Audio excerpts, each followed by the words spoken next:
Good morning. The word comes to us this morning from Nehemiah chapter 4 and verse 6. We built the wall, and all the wall were joined together unto the half thereof, for the people had a mind to work. Our theme for the day is the people had a mind to work. Let us pray. Most gracious and everlasting Father, we thank you, we honor you, and we give you praise. We bless your wonderful name, O God, for there is none like you. Father, we bless you because you can do exceedingly abundantly above all we could ever ask or think. We invite your presence, O God. Be to us what we cannot be to ourselves, O God. Let your kingdom come. Bless your people in their going in and their coming out. Father God, lead them, guide them, for if you lead us, we cannot stray. And Father God, we honor you this morning because you are a just God, you are faithful, and you can do all that we could ever think or ask. God, go before them today. As you give them an assignment, as you give them work to work with them, oh God. And God, we give you praise, we give you glory. Let your will be done, and theirs done away with.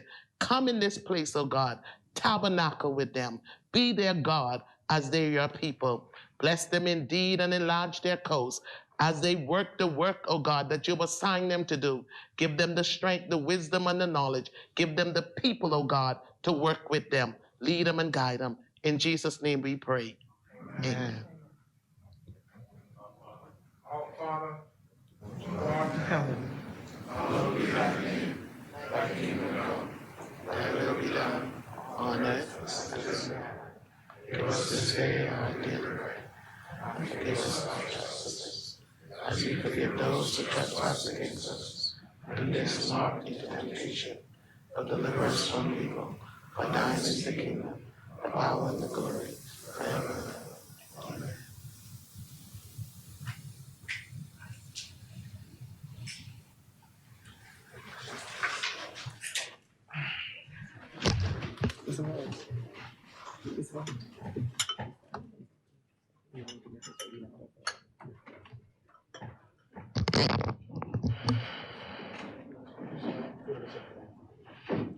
Well, good morning, honorable members.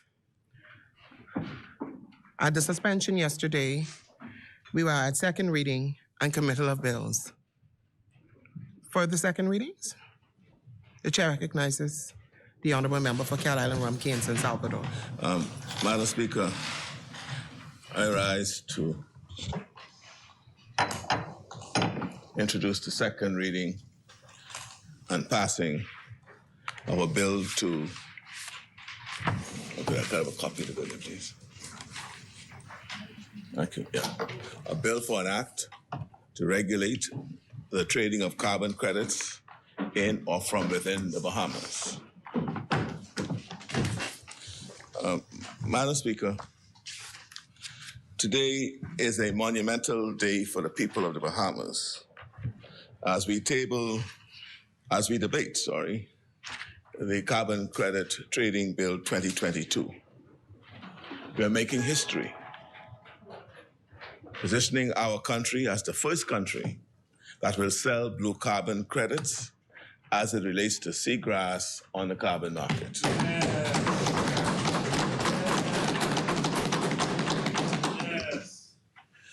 These ocean-based credits will allow the government to tap into a completely new source of revenue that will undoubtedly benefit the Bahamian people, as the funds will assist with the financial challenges we face as a result of climate change.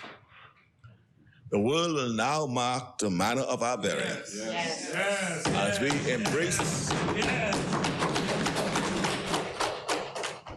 embrace the mantle of global leadership with this transformative initiative. For anyone who has been paying attention, it should come as no surprise that we have positioned ourselves as world leaders on this issue. Yes. Since coming into office, my administration has made it a priority for the Bahamas to be a leading voice on the perils of climate change and how the world can better respond to the plight of small island developing states like ours. We contribute the least to the problem, yet we are facing the greatest threat as a result of increasing global temperatures and rising sea levels. If we are going to be the most impacted, it only makes sense that our voices should be heard at the decision-making table. There were those who may have doubted the ability of the Bahamas, with its population of just roughly 400,000 people, to be respected as a leading voice on the world stage. I don't blame the doubters for lacking imagination. You see, Madam Speaker, compared to the juggernauts that are the global superpowers, it is easy to believe that our contribution would be inconsequential. After all, why should they listen to little old us? But I've never stopped believing that we bring unique insights to the table that will only bring value to the global conversation. In life, there are those who choose to focus on the enormity of the obstacles they are facing, and there are those who focus on overcoming those obstacles.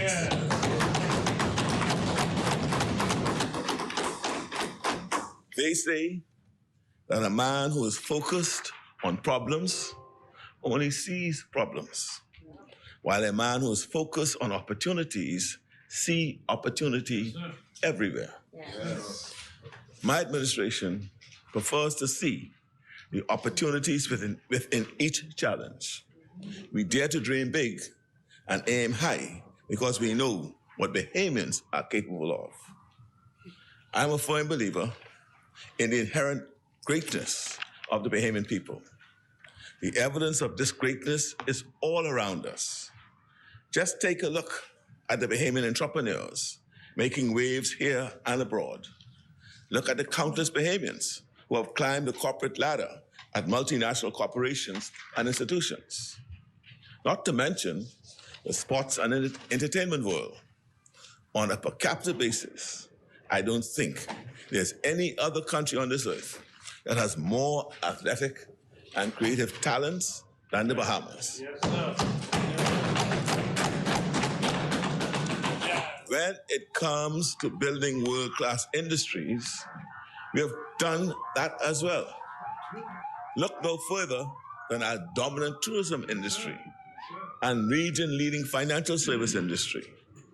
In recent years, we have developed among the world's best legislative frameworks for digital assets and launched the world's first ever central bank digital currency.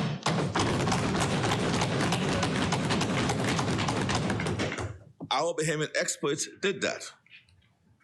Our Bahamian experts did that.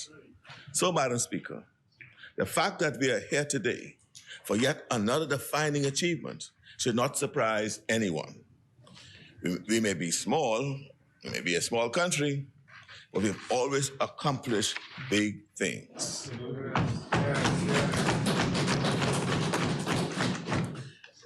We have always punched above our weight class. And people the world over have marveled at our indomitable spirit and ingenuity. As the young people say, 242 to the world. Yes. The reality is that we have no choice but to continuously innovate our way to success. The world is changing at a rapid pace, and to be stagnant is to be left behind. This is why it is now more important than ever for us to speak up and speak loudly on the world stage, because the actions and inaction of world leaders are having direct and consequential impact on our people. COVID-19 exposed the vulnerabilities of our national development and economic models. It is clear that we must diversify our economy, better leverage technology to strengthen our systems, and invest holistically in the physical, financial, intellectual, and emotional well-being of our people. And we're not talking about a few tweaks here and there either. We're talking about a complete reframing and reimagining of what success means for the Bahamas in the mid-21st century. We're not here to preserve the status quo, nor are we here to conduct business as usual. My administration's goal is to govern with unprecedented integrity while empowering Bahamians at all levels of our society in a more prosperous, diversified, and equitable economy. For far too long, well, another way, for 4 long years, difficult years, the Bahamian people suffered under the lackluster leadership of the previous administration, which brought the country down to new lows, with the worst display of arrogance, out of touch, and haphazard leadership that we have ever witnessed. I feel longer than 4 years. Some say it's felt because of all these issues. It felt pain and agony. It felt more longer than 4 years. I concur.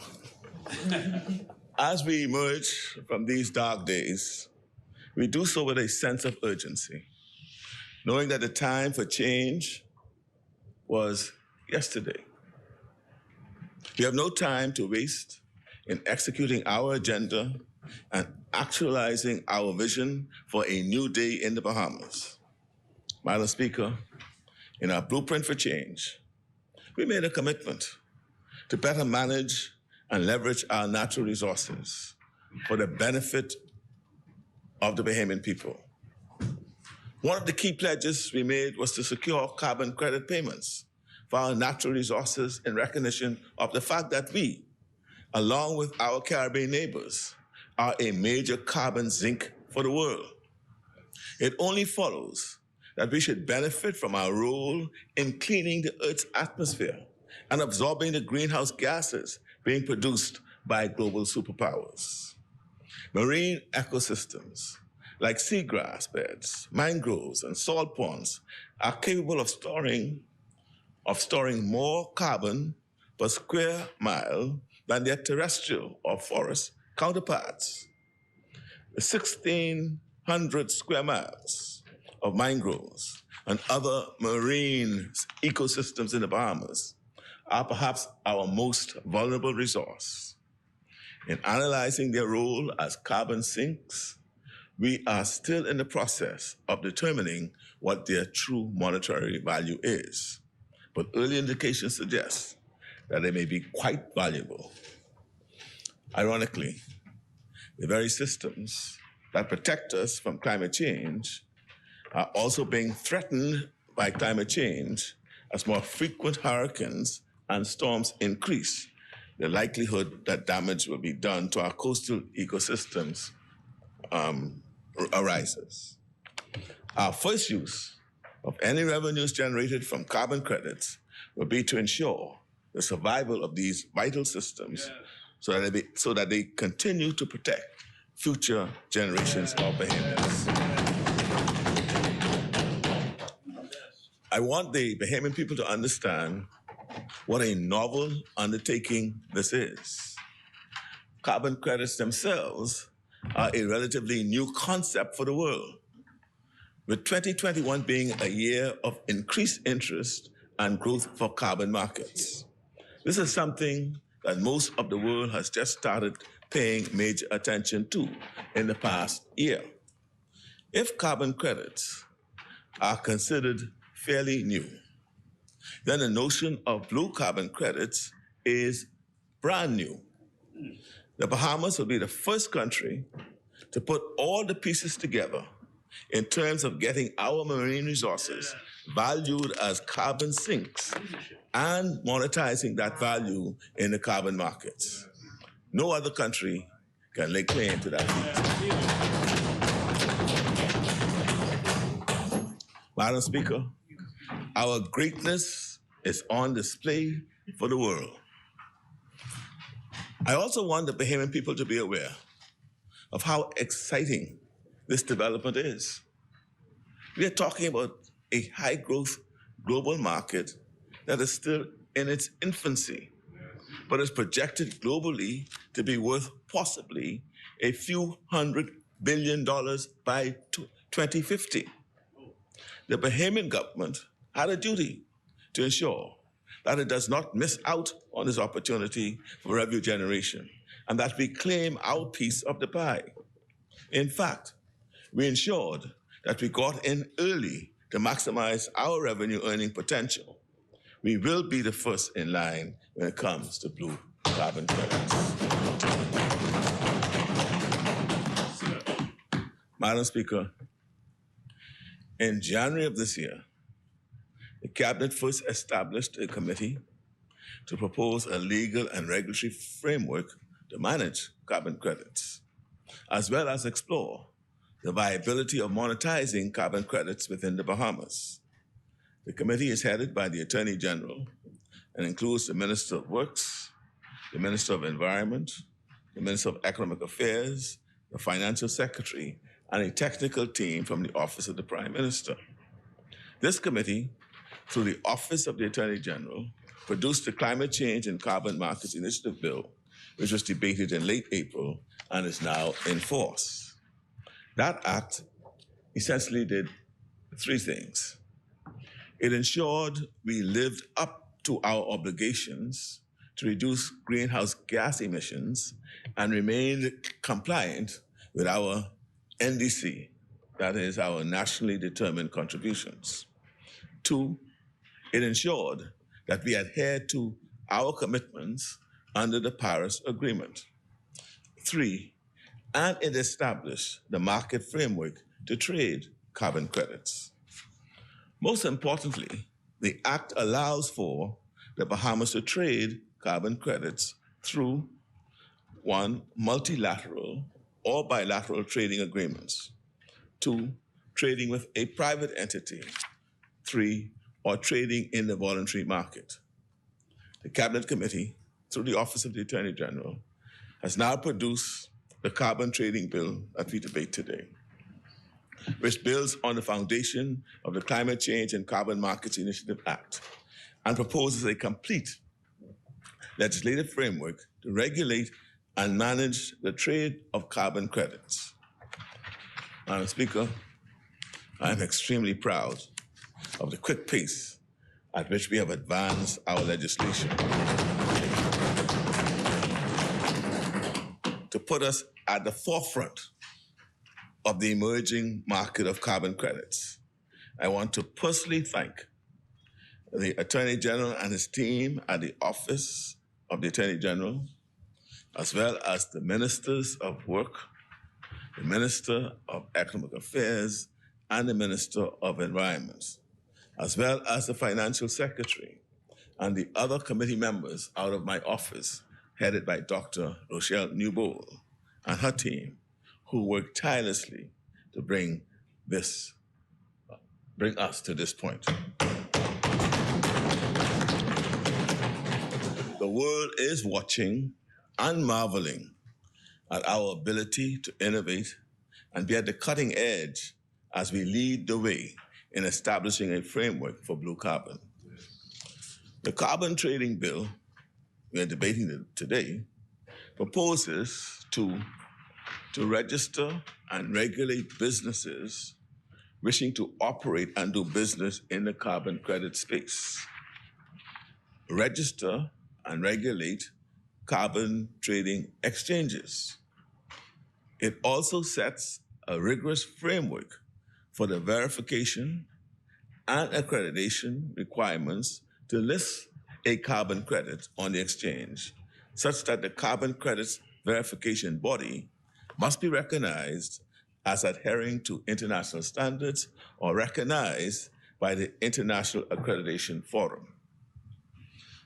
And it permits a carbon credit to be linked to a digital asset under the DARE Act or other financial instruments like an option, swaps, or future contracts.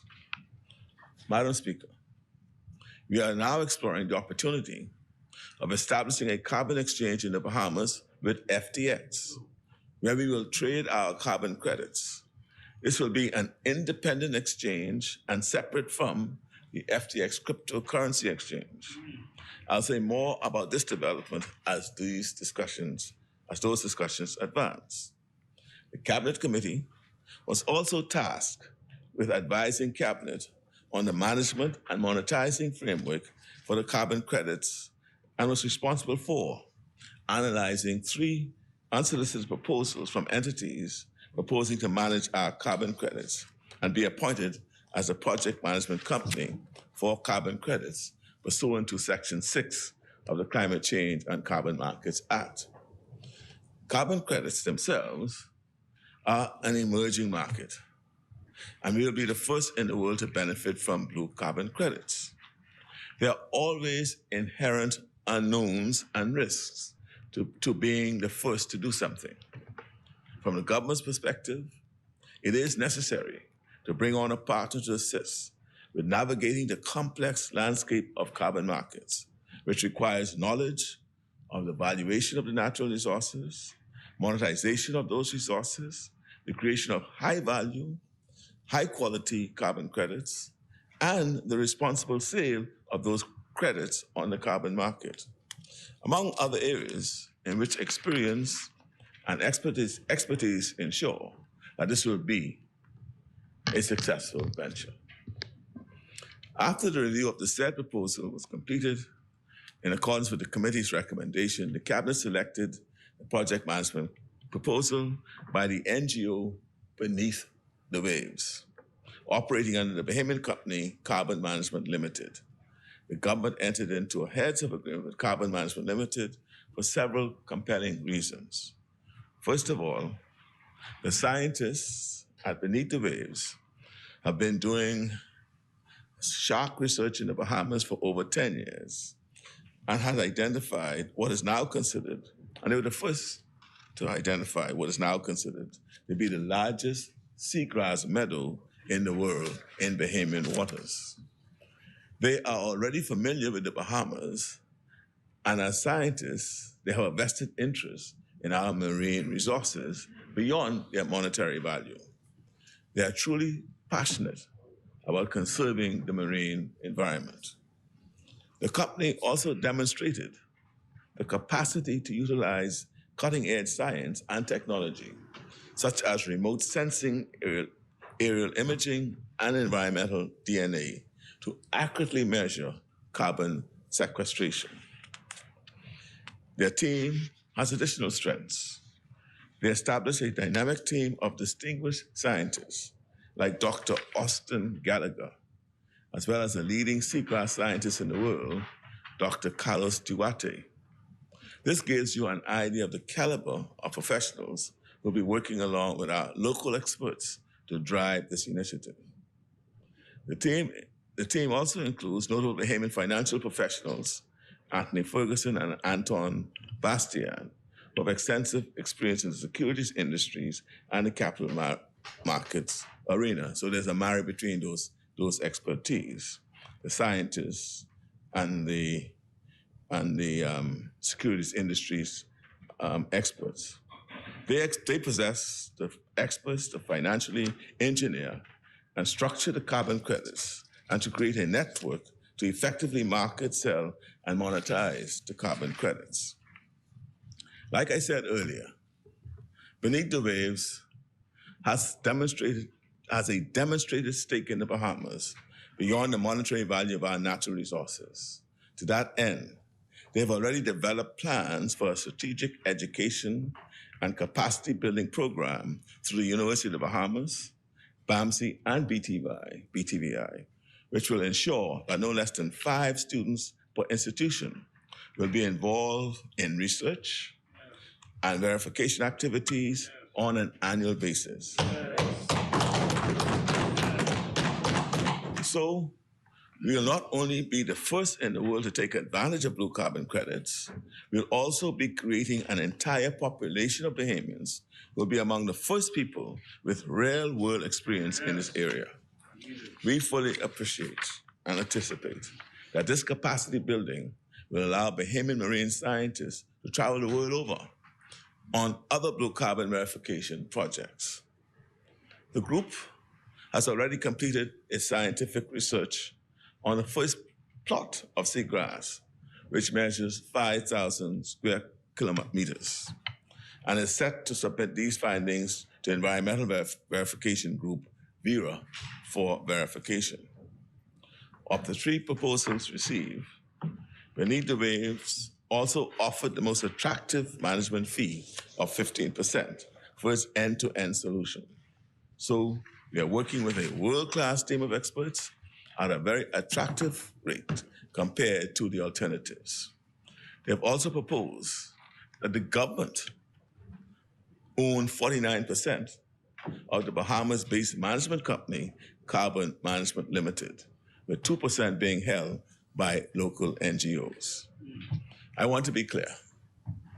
This heads of agreement ensures that the government not only receives 85% of any potential revenue, but we also receive 49% of the management company's downstream revenue from fees and any other revenue derived by the management company by the sale of carbon credits in what we call the secondary markets. To restate that point in another way, the government will directly receive 85% of the initial revenue generated. But the revenue earning potential does not end there. The government will also jointly own 49% of the management company itself, in conjunction with Beneath the Waves and local NGOs, and will be entitled to its share of revenues from activities related to that enterprise. This management company, for example, Madam Speaker, will be able to offer services to other jurisdictions. For example, I think Minister Sears, who comes second, could speak about those other opportunities. Essentially, the government is vertically integrated in all revenue streams in the primary and secondary capital markets, thereby maximizing any financial benefit for the people of the Bahamas. This kind of agreement and the level of government equity participation is unprecedented in the Bahamas. This is how the New Day government works on behalf of the Bahamian people.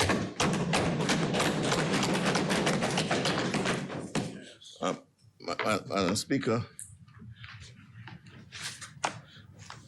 I intend to lay on the table of the House the heads of agreement between the Bahamas and Carbon Management Limited. Before the break. I'll do that before we break. I did not stop in my office before I came here, but we'll have it laid before the end of this debate. Madam Speaker, we are now focused on the way forward. First of all, we should note that this is an emerging market, and there's a certain degree of uncertainty, which is normal when you are an early participant in a market. A lot of the rules in relation to the sale of carbon credits are still being settled, and we expect to have a clearer picture before COP27 in Egypt later this year. Here's what we do know. We have the legislative and regulatory framework in place to trade carbon credits. With the passing of this bill, we can establish an exchange on which to trade our credits and any other carbon credits from around the world. To complete mapping and verification of our seagrass meadows will likely take 5 to 7 years. It is a complex and detailed process, and we can initially map and verify about 3 to 4 plots a year. 3, the capital required to map and verify the entire blue carbon assets in the Bahamas will be in the region of $50 to $60 million. Just to map it and then have them verified. Raising these funds will be the responsibility of the Carbon Management Limited, not the government, which, as stated, will still be owned 49% by the government and 2% by NGOs, and the remainder owned by the Beneath the Waves group, which includes Bahamian participation. Every 5 years,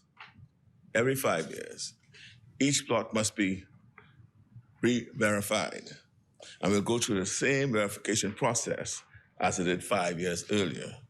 So the verification is a continuous and ongoing to ensure that the seagrass, meadows, and our other blue carbon assets have not been negatively impacted.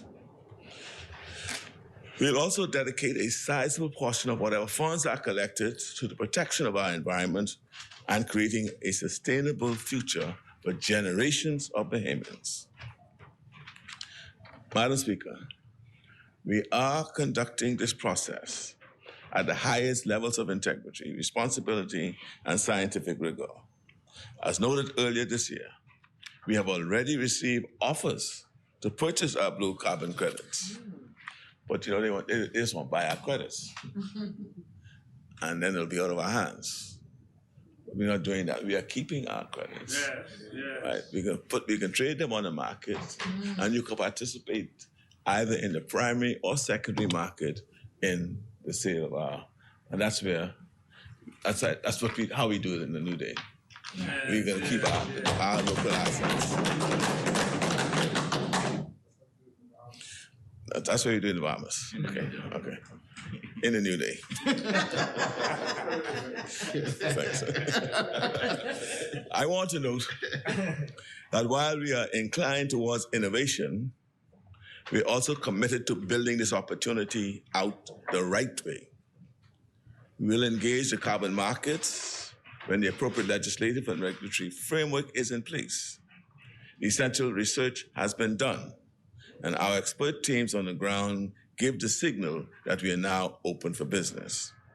We are the first, not because we are taking shortcuts, but because we had the insight to identify this opportunity early and seize the moment. There is an issue with the carbon market sphere, where corporations are buying carbon credits to offset their carbon production and then continuing to behave recklessly in regard to their responsibility as stewards of the environment.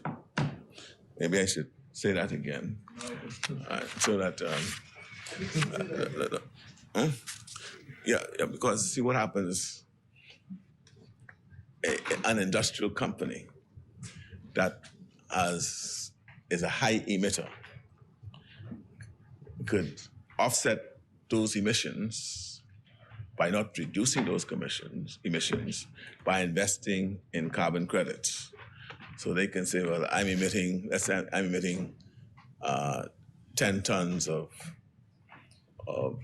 greenhouse gases in the atmosphere, but I am buying 20 tons of credit, and therefore I am balancing it. Right, but so that's what I call the issue. That's why I said just let me repeat it again. There is an issue within the carbon markets affair where corporations are buying carbon credits to offset their carbon production and then continuing to behave recklessly in regard to their responsibility as stewards of the environment. The purchased credits are used as a form of justification or license to continue behaving destructively. Yeah. We in no way want to contribute to this trend. Right. This is what I meant earlier when I said that we must approach this opportunity responsibly. Protecting the global environment is far more important to our continued prosperity as a nation than any money gained from carbon markets, recognizing that we are amongst the 10 most vulnerable countries in the world. And yes, we are talking about our bluegrass. As I noted, every 5 years, we still have to verify that the seagrass are doing what they're supposed to be doing. Now, they could be hampered in doing what they're supposed to be doing, that is the seagrass, because of the warming of the seas, which is directly linked to the consequence of climate change. So if the seas continue to be warm, it's going to be destroying our assets. So that's why we say we have to be very careful on the approach that we in dealing with our carbon credits. So, but that said, We are approaching this opportunity with urgency.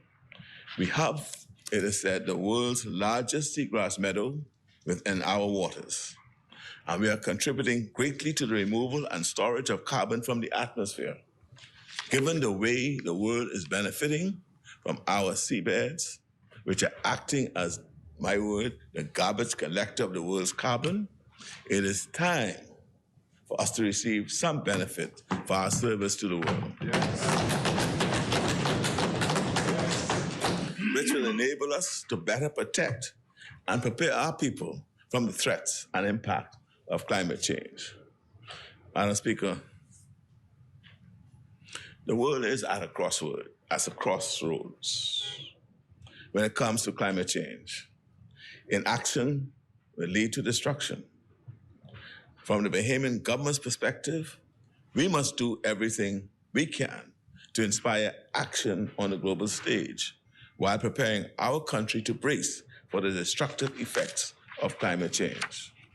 Revenues generated from blue carbon credits will go a long way toward making our nation more resilient to the kinds of storms and flooding that will be more frequent as temperatures and sea level rises. Some suggest that we are already seeing the effects throughout New Providence, whenever even a moderate amount of rain falls. The terrifying reality is that this is just the beginning if the world does not unite and take serious action to reduce greenhouse gases significantly and invest in climate resilience. I would like to remind the Bahamian people of the duty we have to take care of our environment. The fight against climate change begins at home. Given the threat posed to our nation, we should all be united as individuals in doing our part to be better stewards of the environment. You are not too small to make a difference. We are not too small to make a difference. Look at this world-leading legislation that is before us today. It is a testament to our ability to directly make a difference while inspiring others through our actions. Madam Speaker, while I acknowledge the huge challenges before us, I can't help but get excited about the opportunities. The future is bright for the Bahamas because our greatest resource is our people. And I know the kind of greatness we are capable of. It is my administration's job to provide the policies and initiatives to empower the people as they lead the way in making a difference. I believe that the carbon trading bill before us is precisely the kind of policy leadership that will foster great changes in this country. Madam Speaker, I commend the carbon credit trading bill to the House and I introduced it and asked for its passing, a bill for an act to regulate the trading of carbon credits in or from within the Bahamas. May God continue to bless the Bahamas.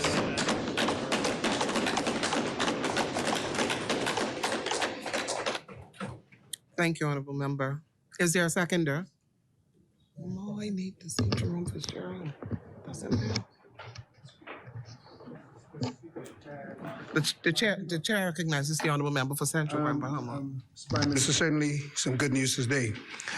You did mention that the scientists advised that the Bahamas has the largest seagrass meadows.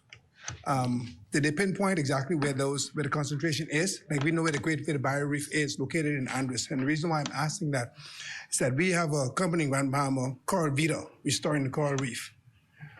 Do we know exactly where the large concentration of these meadows are and what we can do to replant and to increase? Chair recognizes the efforts Honorable of Member for Coral Kill Vita Island. is a distinct effort that no doubt will assist. The efforts of Coral Vita in Grand Bahama is a distinct effort that will no doubt contribute to the sequestration of carbon. The seagrass is on the ocean floor, and as you said, there's still mapping and verifying, and it looked as though, yes, perhaps there was an Oceans Conference held in Portugal, was it? The minister.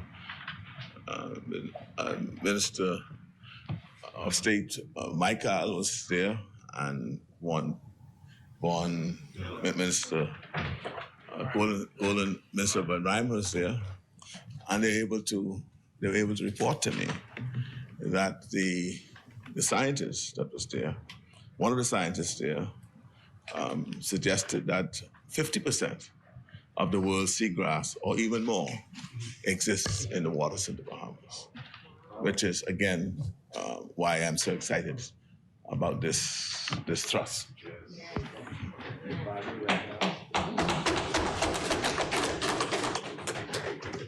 Thank you, Honourable Member. The Chair recognizes the Honourable Member for Fort Charlotte. Thank you very much. Good morning. Thank you so very much, Madam Speaker. Madam Speaker, I should first wish to join in commending the extraordinary leadership of our parliamentary colleague, the Ambassador and Member of Parliament for Seabreeze, for having shown us the manner of our bearing in such a magnificent way. And I want to say thank you to the community of Fort Charlotte for affording me this privilege, and to recognize and to extend condolences, Madam Speaker, to my dear friend, who I grew up with in Bethel Baptist Church, served in the junior choir with her, and she served as the chaplain of the Fort Charlotte branch of the Progressive Liberal Party in Fort Charlotte, and that's Reverend Alfreda Lightbourne, my very dear friend. She also served for 40 years as a leader in the Girls Guide organization. And for us in Fort Charlotte, we've lost a giant, but whose life and legacy will always be a guide for us. I want to say to her husband, Wilson, her daughters, Natalie and Patricia, her grandchildren, just send love to them. Also, Robert Lee and Wade John Higgins. To the family of all of these persons, we are with you in solidarity during this time. I also want to just announce that our summer camp in Fort Charlotte, which is being held at T.G. Glover Primary School, is in its third week. We have 2 more weeks to go. I want to say thank you to the, we have 100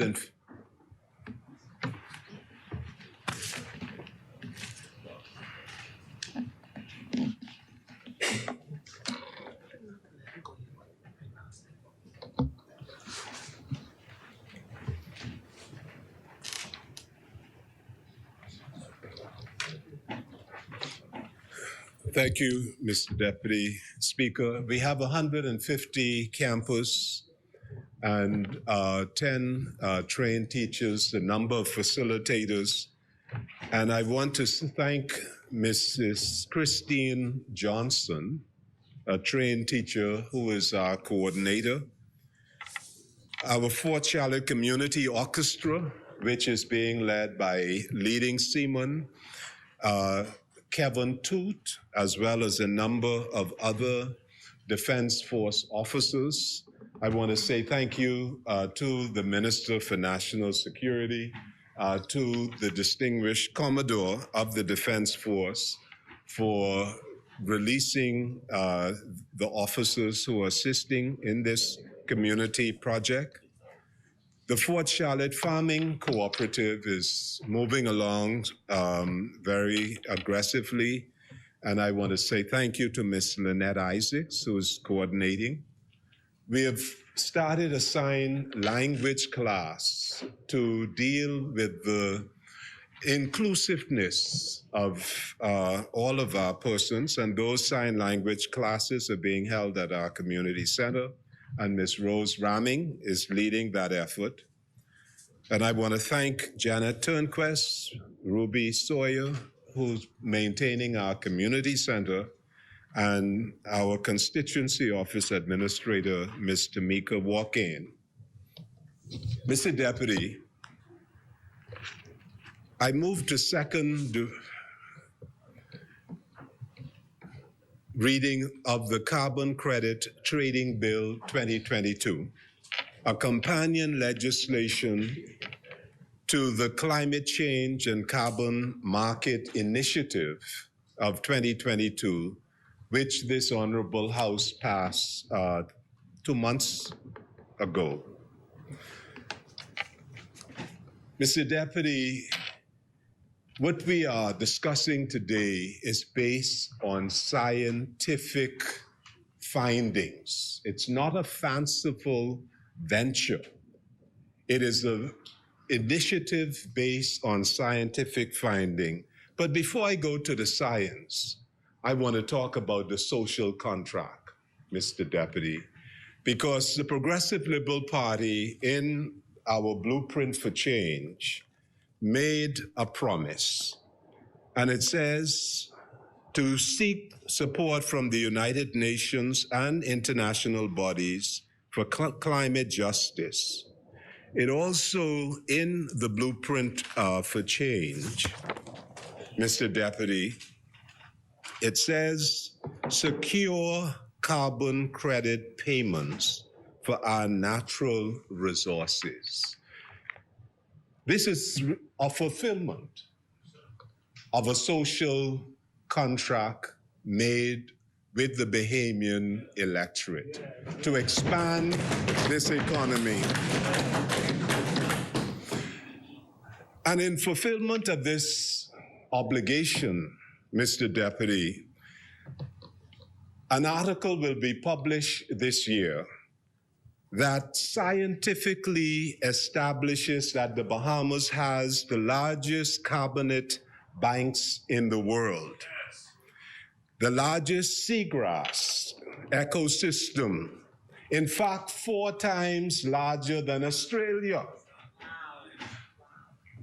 The seagrass, Mr. Deputy, trap and permanently store massive amounts of carbon in the sediments, contributing an estimated 70% of the total organic carbon annually buried in marine sediments, right here in the Bahamas.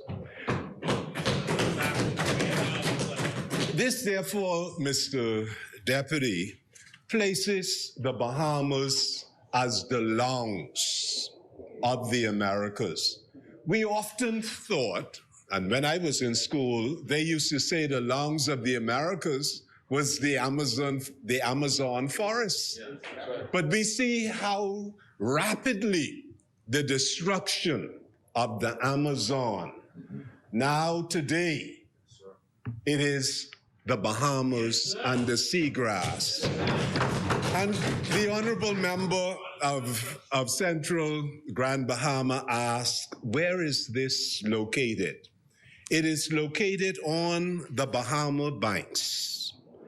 And the mapping and verification of the distribution and the extent of the seagrass meadows, which now is producing reliable knowledge for their preservation, conservation, has been a very interesting scientific story.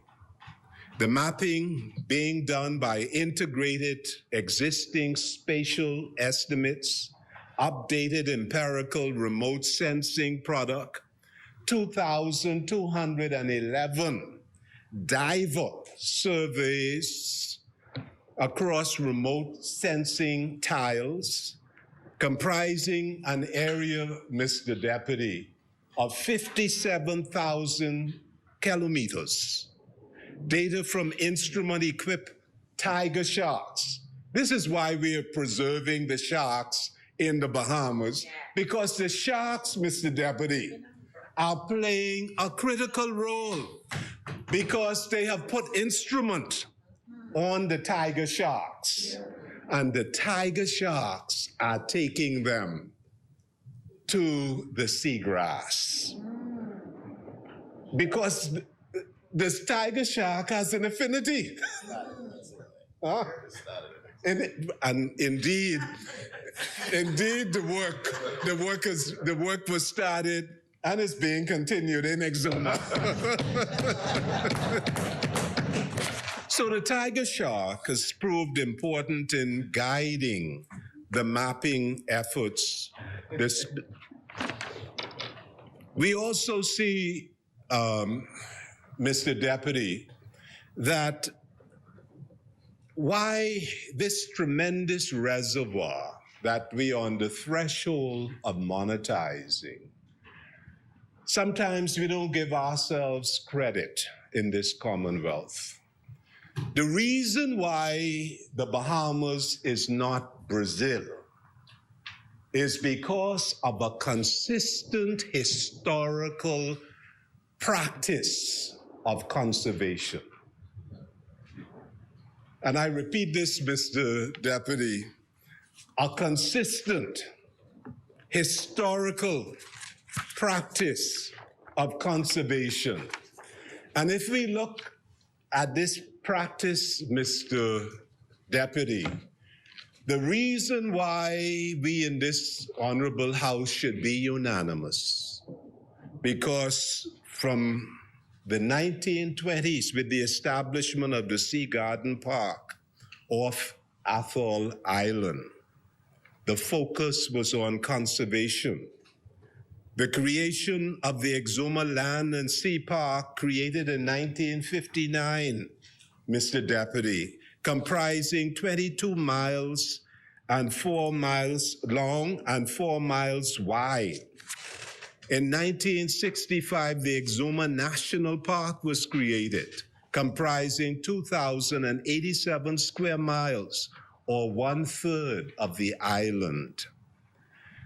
Then Conception Island, and then, of course, the Andros National Park, comprising 1.2 million acres, including the West Side National Park, which was the largest mangrove carbon zinc.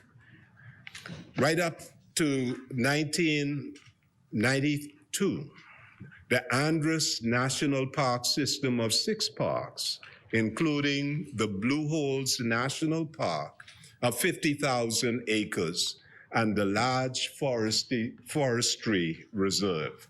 So, Mr. Deputy, while the world was concentrating on industrial pollution and exploiting the resources of the world at all costs, resulting in putting all of us, especially island nation state, in peril, the Bahamas consistently was preserving, establishing national parks. In other words, we were so successful, Mr. Deputy, that people are coming all the way from Asia to poach in Bahamian waters. People are coming from our neighboring countries, which will be unnamed, but all known. Sometimes they come on yacht, luxury yacht, with big industrial freezers on these luxury yachts. And they leave our waters laden with marine products for their restaurants and other places in other countries. And don't want to pay. Mr. Deputy, it is because of a public policy of measures taken consistently by the government of the Bahamas and the people of the Bahamas, and also the NGOs of which the government has consistently supported from 1959 to this very present, which is like the National Trust. And I want to say thank you to Eric Carey for 15 years.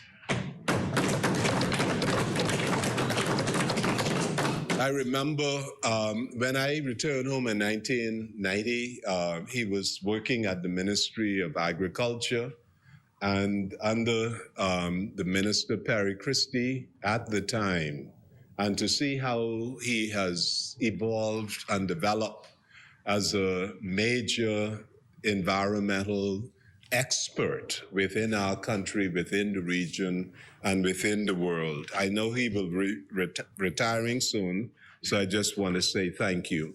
So, and I'm sure, Eric, Mr. Carey, thank you so much for your contribution. So, Mr. Speaker, what we are doing is we are continuing this stewardship, a stewardship which has benefited not only us, not only Bahamians, but it has been a benefit of the world. And today, this legislation before us is very carefully crafted, Mr. Speaker. It incorporates and will become a global standard, the same way we have become a global standard in terms of digital assets. And we have US lawmakers coming to the Bahamas to view how we have done it in order to craft their own laws. But you know, Mr. Speaker, we have a long tradition of punching above our weight, because it was in the 1960s and 70s, especially Mr. Paul Adderley and a technocrat in the Ministry of Foreign Affairs, Mr. George Stewart. We were one of the few countries in the world that was pushing the principle of the archipelagic principle, that this should be a principle of international law. Some of our close and powerful neighbors opposed it, just like they did when we were calling for the banning of South Africa in 1985. But you know, Mr. Deputy, we have always stood on the right side of history. And we are standing today on the right side of history. Because we will be the first that will establish a regulatory regime for the trading of blue carbon credits. And Mr. Deputy, when we look at the legislation, I say it is carefully crafted because, first of all, throughout it, you see reference to what is known as core principles. These core principles incorporate the Paris Agreement, which is the global controlling convention around climate change of 2015. And we see it also incorporates the United Nations Framework Convention on Climate Change at COP26. And we know that the honorable member for Cat Island and San Salvador represented us so eloquently and spoke truth to power in terms of climate justice. These core principles, and these two acts, the bill and the act that we have formed, that we have passed, are related, because in the carbon credit trading bill, it makes reference, Mr. Deputy, it says here in section 2, carbon trading core principles means the principles set out forth in part 3 of the Climate Change Carbon Markets Initiative bill. So we see that these are companion bills tied together, one incorporating the other, but it is in this bill, Mr. Deputy, Climate Change and Carbon Market Initiative Act, that we have placed as an attachment. It is an annex, and that is the Paris Agreement. So we have incorporated in the Climate Change Carbon Market Initiative, we have basically domesticated the Paris Convention into Bahamian law. So we see, Mr. Deputy, that the Bahamas, and what we in this honorable parliament, we are saying to the world that we will be holding up a global standard in the conduct of this exchange. The core principles from the Paris Convention, from the United Nations Framework Convention on Climate Change, will be an integral part of the law that we hopefully and we recommend be passed today. And Mr. Deputy, just to show how fiercely committed,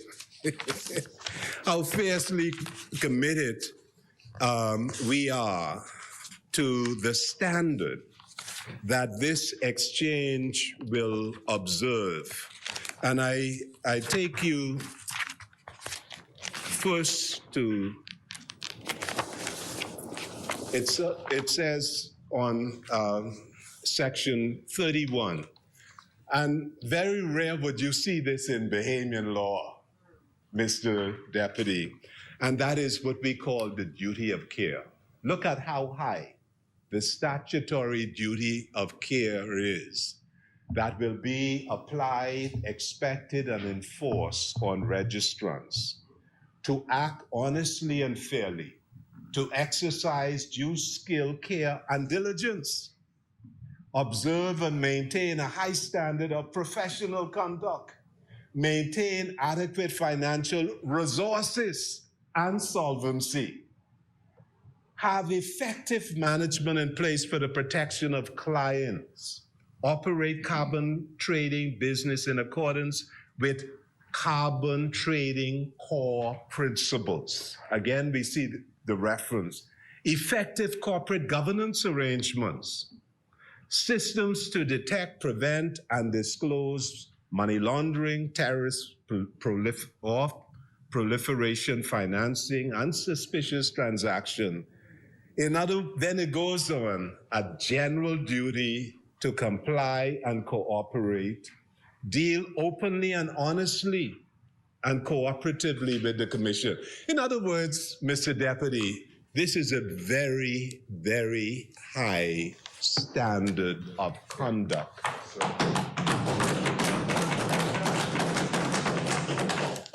So we are saying to the world that there will not be any slackness. There will not be any fly by night. That this is intended to be a global standard. Just like the DARE Act, in terms of digital asset, we are saying that though small, we will be the best. Amen. Sir. And Mr. Deputy, decarbonization is accelerating worldwide, led by the deployment of cleaner sources of energy for electricity generation and transportation, along with other sustainable solutions. And if we look at the data, Mr. Deputy, we will see that, for example, the fastest growing area of the international economy is carbon trading. And if we look at the latest publication of Bloomberg, we will see that it is predicted that by 2030, this particular market of carbon trading will reach up to $33 trillion. And we are at the vanguard. 33 trillion, and I'll share it with you. 33 trillion predicted in terms of the growth. Because, and if we look at it, the global economy, if we look at the G20 countries, 19 of the G20 countries have enacted emission control legislation. In China, laws are being legislated to control emission. Throughout the United States, in most of the states of the United States, laws have been passed to control the emission of CO2. So what we see then is that because there's a global recognition that all of us are in peril, most especially island nation state, with this global warming. But an industry, a country cannot change automatically. It will be a gradual process. And because of this need for mitigation, you have the international demand for carbon credit. But as the Prime Minister said, the core values, which has been incorporated in our law, is that you cannot just come and buy carbon credit and continue to pollute, because the core values in the convention that we have incorporated is a provision dealing with additionality. That is, as you incorporate carbon credit, you must at the same time reduce your emissions. So it is intended that even though you have the money to purchase the carbon credit, the international community and the laws within your own country, in most countries now, is that you must also reduce your carbon footprint. And this is pardon? Well, if you look at the law we passed, we would have canvassed this, and you see, Part 3 of the law, the act that we already passed and we debated. Part 3 says fundamental principles governing trade in carbon market. Okay, and at 11, section 11, it says additionality, measurability, permanence, etc. The administration of this act and any regulations made thereunder shall be in keeping with the fundamental principles enshrined in the Paris Agreement, namely, all transactions in carbon trading as carried out under this act must result in additional effect of a reduction of greenhouse gas emission. Now, that is what they call additionality. So even though you're acquiring credit, you have to reduce. It's a core value, and we in this house, we incorporated that into our law. And then if we go to B, it says all mitigation outcomes which are reported under the requirements of this act are to be accounted for in tons of carbon dioxide equivalent. So 1 carbon credit could be equivalent to 1 ton of CO2. Then C, all carbon offset projects should ensure that emissions are kept out of the atmosphere for a reasonable length of time. So we see the Prime Minister in his contribution stated that after 10 years, you have to still go and engage in re-verification and so on to ensure that the assets upon which the carbon credits are based are still there and hopefully will have grown. Then D, all emissions reductions must be carefully recorded and documented for every offset scheme, utilizing appropriate accounting terms, corresponding adjustments, location of offset as required by the UNFCCC and other standard bodies. So what we see then is the Prime Minister explain that beneath the wave, they're not just coming as investors, they are bringing the expertise, the scientific expertise and credibility to not only map, but to map scientifically. And not only must the mapping be scientifically done, but it must also be verified by an internationally recognized and locally licensed verification company. And with the mapping, the verification, then you have the UNFCCC with the certification of this map verified carbon credit. So what we see then is these core principles that we have incorporated being, again, Mr. Deputy, incorporated and populating the provisions of the bill which is before us today, the Carbon Credit Trading Bill. So a standard, Mr. Deputy Speaker, not only for a national standard, but a standard that is setting the pace for the global environment and therefore worthy of the tradition that we have established and demonstrated over the years, though small. You know, Mr. Deputy, oftentimes we have to explain the Bahamas to people. And when they hear of our small population, they assume that we come from a small country. But we don't come from a small country, because the land mass is equal to Jamaica.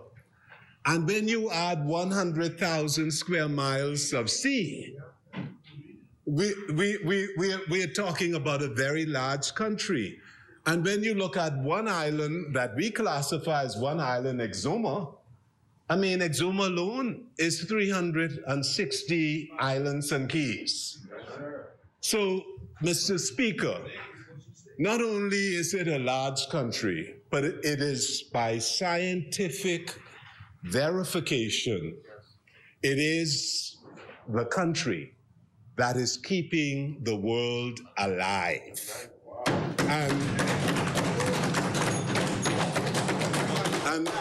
And I therefore recommend to honorable members support of this legislation, because it will enable us to translate our stewardship and the significant role we play in the global environment into a new stream of revenue to build a more sustainable more resilient Bahamas.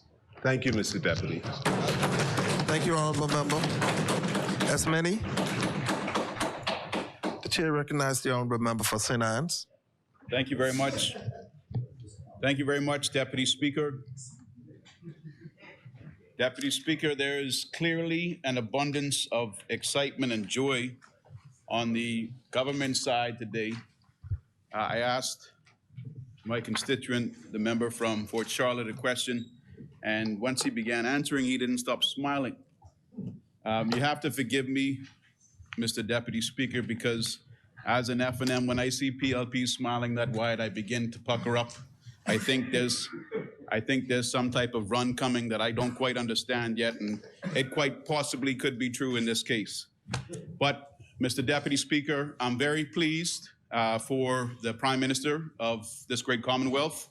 I understood he was in Miami yesterday representing the country, also showing support to the Miami Marlins baseball team, being a big baseball fan.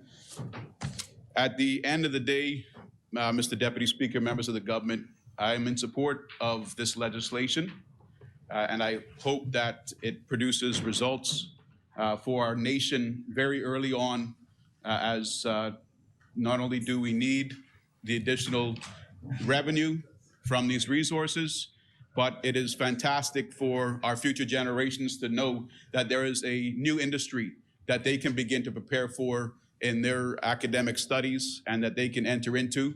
I think that it's truly inspiring what some of these NGOs have done in our country. I would like to take credit, being an F&M, for a number of these national parks that were set up, from the Andros parks to the preservation of land and sea parks. But my greatest pride, Mr. Deputy Speaker, is what these parks and the approach to conservation has meant for the Commonwealth of the Bahamas, for all of us in here today, and for the generations to come. Mr. Deputy Speaker, I am going to send a few shots across the bow with regard to this legislation. One being, it's comforting to know that we're no longer valuing as much as we have before the oil exploration industry. And I think with the potential, as the minister said, of a $43 trillion industry, we can officially, as a nation, say farewell to any real expectation that we will take oil out of our seabed rock and potentially create a global hazard for our industries, not only the known and existing tourism industry, but now this new industry in the blue carbon credit fields. Mr. Deputy Speaker, I had some concerns with the legislation, just mainly because it's to deal with the trading industry, which I haven't participated in yet. It's not as readily known to me, or the concepts aren't as graspable to me as things in the legal arena of criminal law, for instance, the legislation we debated yesterday. But I am a financial corporate service regulated entity through my law firm, where we hold client funds in trust for real estate transactions. And I know that the Securities Commission is a great regulator. They were instrumental in drafting the, the DARE Act, yes, in collaboration with the past administration. And they are recognizing the objects and reasons in this carbon trading bill to be responsible for preparing this piece of legislation. So I know that it meets the standard, and that's a benefit that our country has, that we have independent regulators apart from administrations that are looking forward and working with the governments, and the governments are working with them to ensure that we are stronger and wealthier as a people. Mr. Deputy Speaker, I heard the disclosure by the Prime Minister in his contribution that the largest grass seabed plain was discovered by shark scientists who have been here for about 10 years. It's important to note that in 1993, under the FNM administration, longline shark fishing was banned. It's also important to note that in July of 2011, again, under an FNM administration, all shark fishing was banned in the Commonwealth of the Bahamas, and that is because as a people, we realized the environmental dynamic existing between predator and prey, and that the sharks were basically the marshals of our coral reef and our blue ecosystems. So thanks to previous FNM administrations, we now have a very vibrant marine culture once again, and we've discovered what is seen as a environmental resource that exceeds the previously known Amazon rainforest resource. It is one, Mr. Deputy Speaker, that truly will bring great benefit to this country. And I think understandably, we have to give the credit to the sharks for bringing the scientists here to have discovered this, this important natural resource.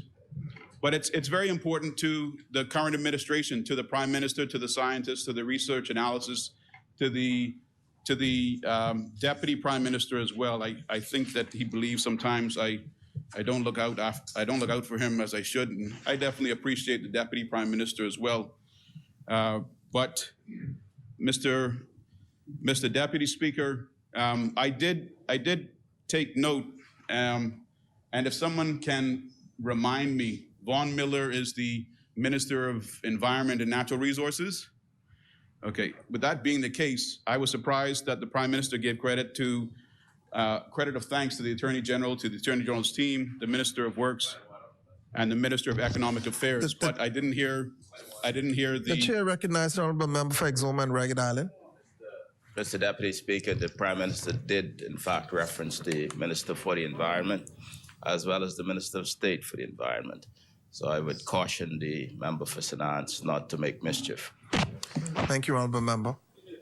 I heard the Minister of Economic Affairs.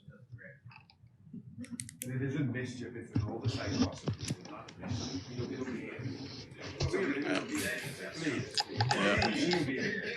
I was just trying to make a peace offering to the Deputy Prime Minister, Mr. Speaker. But that is what I heard, and it's very important then, Mr. Deputy Speaker, that the Deputy Prime Minister stood up and confirmed that the Minister of Environment and Natural Resources was also thanked, as well as the Minister of State for Environment and Natural Resources, for their participation in this legislation, considering that it is a natural resource of the people of the Bahamas that is about to be traded. Mr. Deputy Speaker, the whole issue of use and possession of natural resources in the Commonwealth of the Bahamas is a hot button issue. And it's important through this debate today that we explain to the public, I won't be able to do this entirely, but I'm going to attempt to put some of the questions the public may have in mind. It is important that we explain to the public how the resources of this Commonwealth can be traded by persons not owning our assets. And I would expect that the asset is going to remain the asset of the nation, and that the management company that has been authorized to manage those assets are still doing them on behalf of the nation. And that once those assets are traded, all of those trades, are they only coming from the management desk of the management team, or are these trades coming through some other interests that NGOs have, that private individuals have secured by some type of minor license?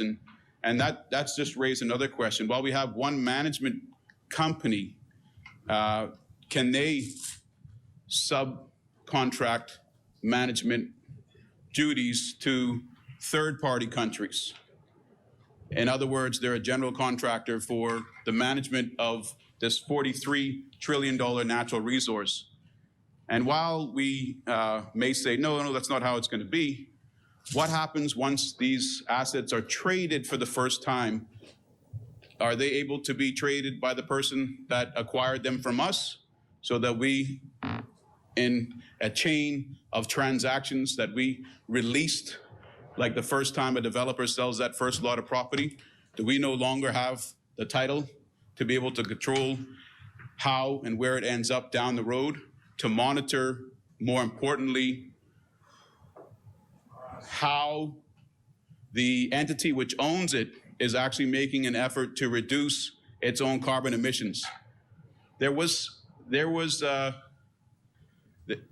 confusing description of these carbon emission reductions from the Prime Minister's contribution and from the member of Fort Charlotte's contribution. Now, admittedly, I'm easily confused, Mr. Deputy Speaker, but I'm never lost, Mr. Deputy Speaker. Just confused. So what confused me was when I first heard it, it sounds as though we are now allowing people to pay to kill us. And what I mean by that is we are a small archipelagic nation that is most vulnerable, top 10 most vulnerable in the world to rising sea tides and other changes in environmental temperatures. So right now, we're not doing anything that is preventing those carbon emitters. So this is good because we're getting into the conversation. But we're receiving from these corporations, the way the Prime Minister described it, he said corporations can continue to behave destructively by buying carbon credits. Now, the first time he said words to that effect, that's what made me draw this conclusion that they're paying to kill us. All right, that was what I first heard. But then I heard him say, and that's why the question came to the member of Fort Charlotte, based on the Paris Accord, emissions from the buyer, the corporations that are buying our carbon credits that we're having on the market to trade, also have to not only buy the carbon credits, but reduce their own emissions. So that was not only something that would benefit us because we're receiving money that can. So you understand it now? No. I said I'm never lost. I said I get confused. I'm never lost. I don't understand it now. Otherwise, I wouldn't be talking about it. No. The chair recognizes the honourable member for Exuma and Ragged Island. Mr. Deputy, the member for Sinans in his private life is a learned man. And he understands quite well that the children are watching this parliament. And in his explanation, it is clear to me that he now understands that the initial statement he made was inaccurate. And I asked him not to be misleading. We have a responsibility in this parliament to speak responsibly. And there is a broad vocabulary that the member has access to. And I therefore caution him not to use the sensational language in an attempt to mislead. These words can be picked up locally and abroad, and we ought to be more judicious in what we say and responsible in what we say in this place. I'm sure the member for Sinans agrees, and I hope that he will govern himself appropriately. Thank you, honourable member.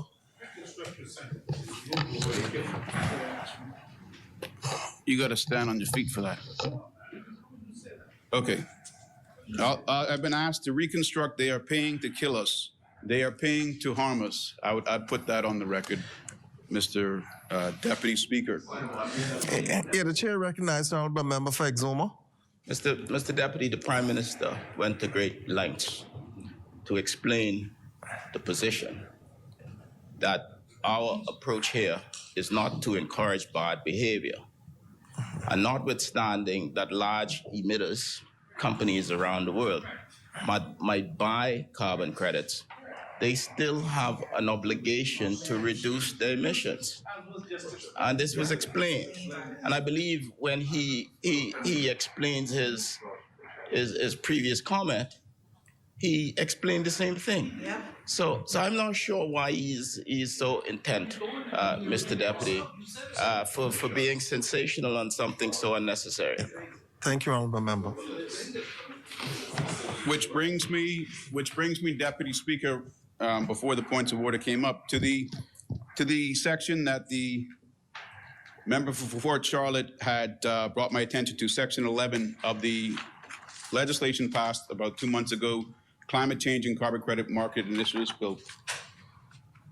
The confusion came because the Prime Minister described a situation and then said, that's not a situation that we're going to participate in the Bahamas. And that's what I think the Deputy Speaker is saying, that we're not participating in anything that's going to be harming us. We're doing something that is first of its kind. That's what's been said. So we go to Section 11. Fundamental principles governing trade and carbon markets. 11, additionality, measurability, permanence, etc. The administration of this act and any regulations made thereunder shall be in keeping with the fundamental principles enshrined in the Paris Agreement, namely A, all transactions in carbon trading as carried out under this act must result in the additional effect of a reduction of greenhouse gas emissions. So that either means that to buy carbon credits, you must also reduce your greenhouse gas emissions, or that means what I heard the Prime Minister say at a point, and he may have just been using this as an example of what could happen, or that means a corporation can continue its business without reducing its carbon emissions by buying these credits to offset their carbon emissions. So that's where the confusion came in, because to me, corporations can continue to operate with their emissions so long as they buy carbon credits that offsets their emissions. So there isn't anything here in Section 11A that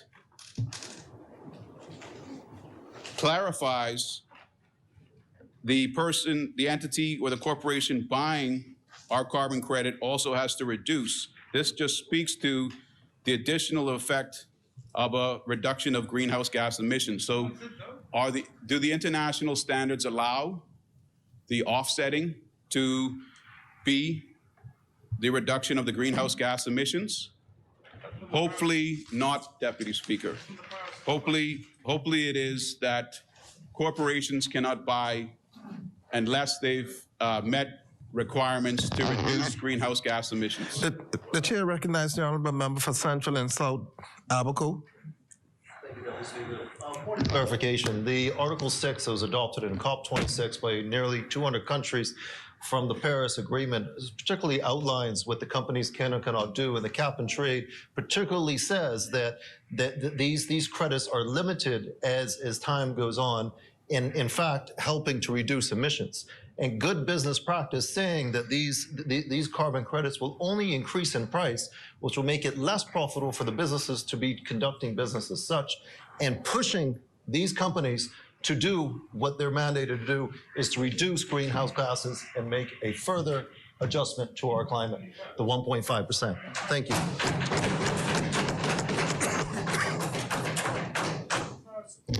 Okay, so this still, that could be what the intention is. That could be what the intention is. But correct me if I'm wrong. Correct me if I'm wrong. The reason a corporation would want to buy carbon credits is to offset the amount of pollutants they're putting out. Correct me, guys. I'm not wrong? So corporations that pollute in the world are buying our carbon credits to offset the record of their pollutants put out into the world, which ultimately The chair recognizes the honorable member for Fort Charlotte. Mr. Deputy, all of the answers to the honorable member's questions are contained right in the document, because the Paris Convention is attached to the act that we pass. And I think the Bahamian people would expect that if we vote yes on a matter, that we know what it contains. And it says here, if you go to Article 6, Article 6 is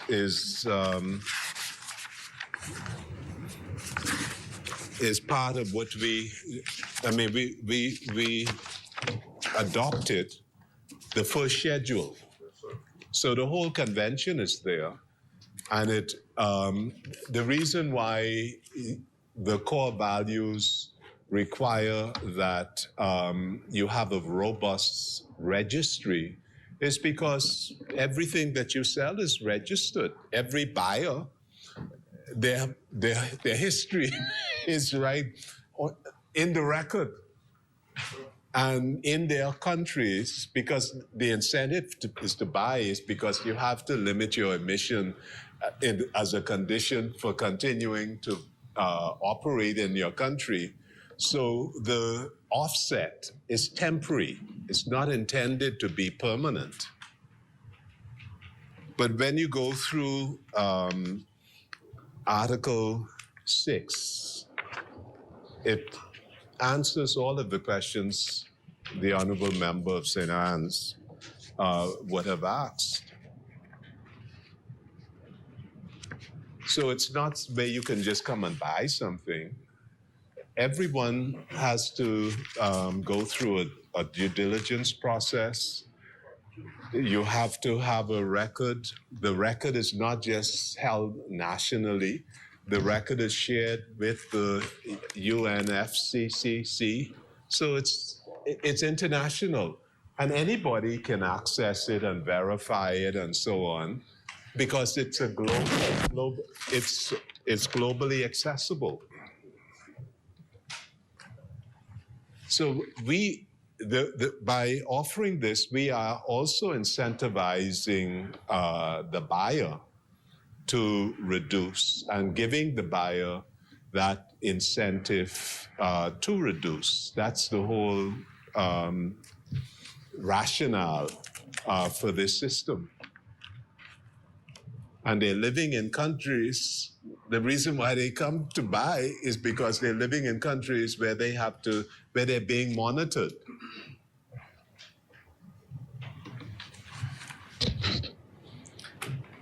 Thank you, Member for Fort Charlotte.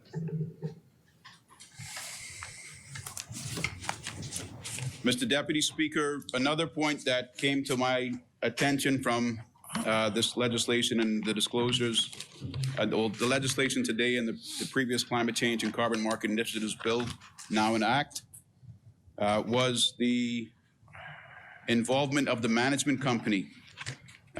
We heard that the government is to receive 85% of potential revenue from this carbon trading industry, from this blue carbon industry, but that it also, in addition to that 85%, will receive 49% of the revenue or profits through its 49% shareholding in the management company.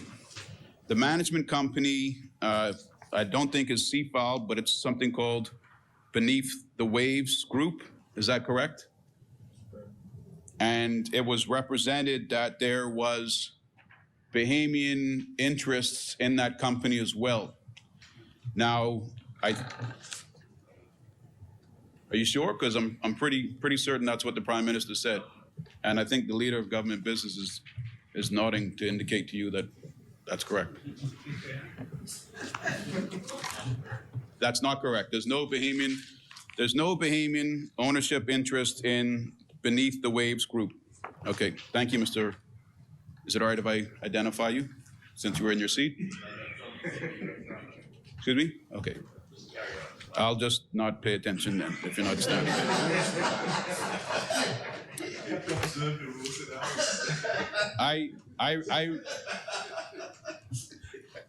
I recall that there was a management company. I recall that there was a management company identified to be the management company called Beneath the Waves Group by Section 6 of the Climate Change and Carbon Market Initiative. Well, Charlie, just to clarify in terms of the business structure, that's what he's trying to put on the record. The business structure. On page 21 of the Prime Minister's speech. By Section 6, the Minister of Finance may enter into a management contract with a reputable company to perform any of the functions specified in Section 7. By subsection 2, a management company shall have expertise and be qualified in the environmental field and financial markets. I don't know yet anything about Beneath the Waves Group, and I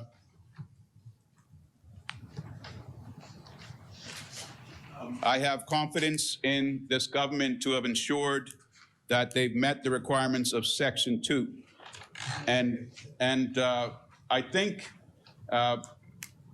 Mr. Deputy Speaker, if I heard the Prime Minister correctly, or if I didn't, the bottom line that I am suggesting is that the Bahamian people, in the same formula as was successful with the Arawak port development, and in the same formula that was successful with the Nassau Cruise Port Development Project, the Bahamian people should be provided an offering for them to obtain shares in the management company of this immensely profitable industry, starting for the first time in this House of Assembly while I'm leader of opposition business. The chair recognizes the honourable member for Fort Charlotte. Thank you so much, Mr. Deputy. Mr. Deputy, my understanding is that the asset, that is the carbon credit, which would have been mapped, verified, and certified, will be owned not by a management company, it will be owned by a sovereign wealth fund. In other words, the ownership will be in Bahamians' ownership. But, I'm speaking to the... No, but I'm saying the ownership will be in a Bahamian 100% fund, sovereign wealth fund, will own the credit. Tranches of the credit will be put out to market through a management company. The management fee that this company will earn will be also 49% of whatever net profits or whatever will go to the Bahamian people, right? Then, yeah, to the government, yes. Now, from what the Prime Minister said is that the management company would put out the tranche to some with FTX, some with mutual funds, and so on. And Bahamians would be able to purchase through mutual funds, whether it's Fidelity, whether it's yeah, and that's what he said. It will be put out to, in other words, the trading of it will be. You never specified this. You Bill, specified now. Bill, but my understanding is that it will be put out on various platforms, so that. No. He said FTX was what he was very specific. That's just one platform. On which But the credits would be traded. yes, and he did indicate that there are a number of Bahamian operated platforms. I know two names were mentioned, and Bahamians. In other words, for persons who want to invest in a mutual fund, and that portfolio of the mutual fund would include carbon credits, as it would include other assets.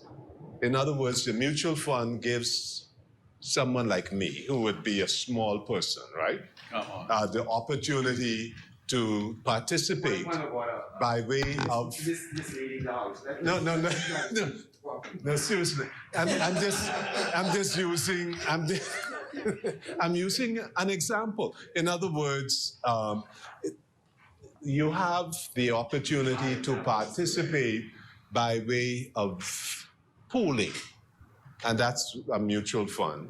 That is, you can purchase participation in a fund, and that fund would have assets.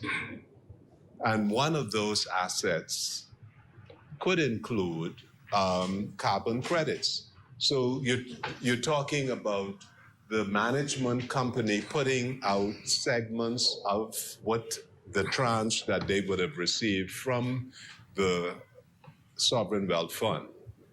And on behalf of the Sovereign Wealth Fund, you will have it on different platforms.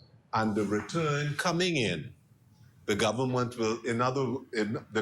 will benefit downstream as well as upstream. So the Bahamian people, the government, because whatever comes in is going to be for public use.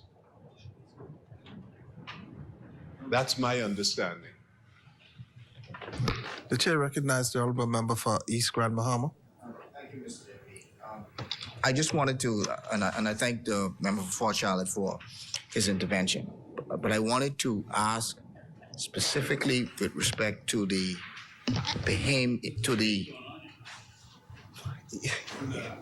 I could ask it now, or I could ask it,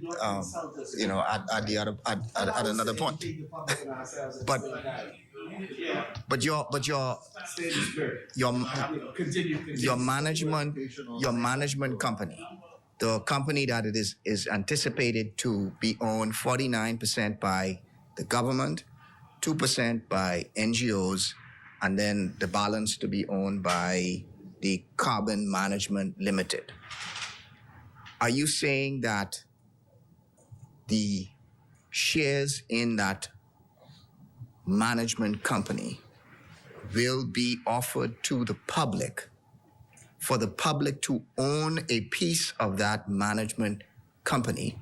And I'm speaking it separate and apart from the government and separate and apart from the asset, that management company, because the Prime Minister was very clear, and I agree, there is much value in that management company, because that management company can do business in the Bahamas.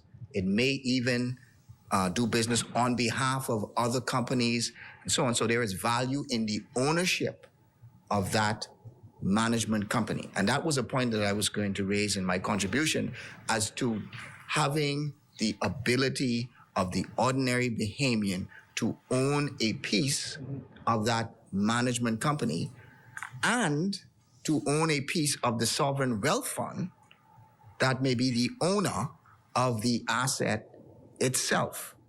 Because if we are trying to ensure that that Bahamians, the ordinary Bahamian, can benefit from the natural resources of our country, then that management company, we should be able to buy into the ownership of that management company.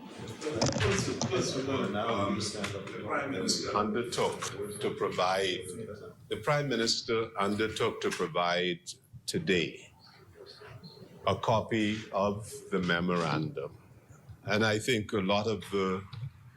Yeah, but it hasn't been laid. That's No, he undertook to lay it. Yeah, he said it would be laid today. So Yes, so he would undertake to lay it, and once you've read it, then... But that's my understanding.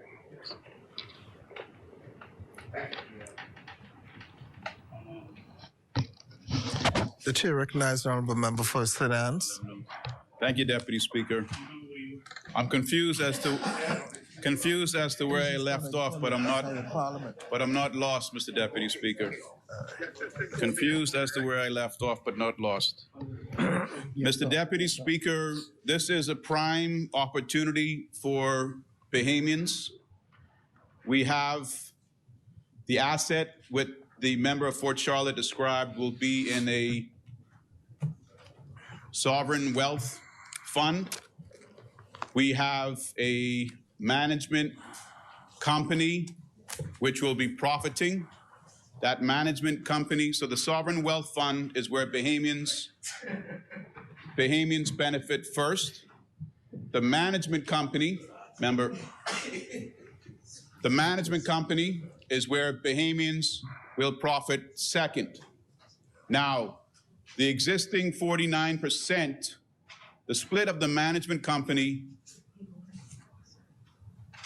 beneath the Waves group, or maybe it's a different company. The companies change when they come in here. 49% is owned by Beneath the Wave Group.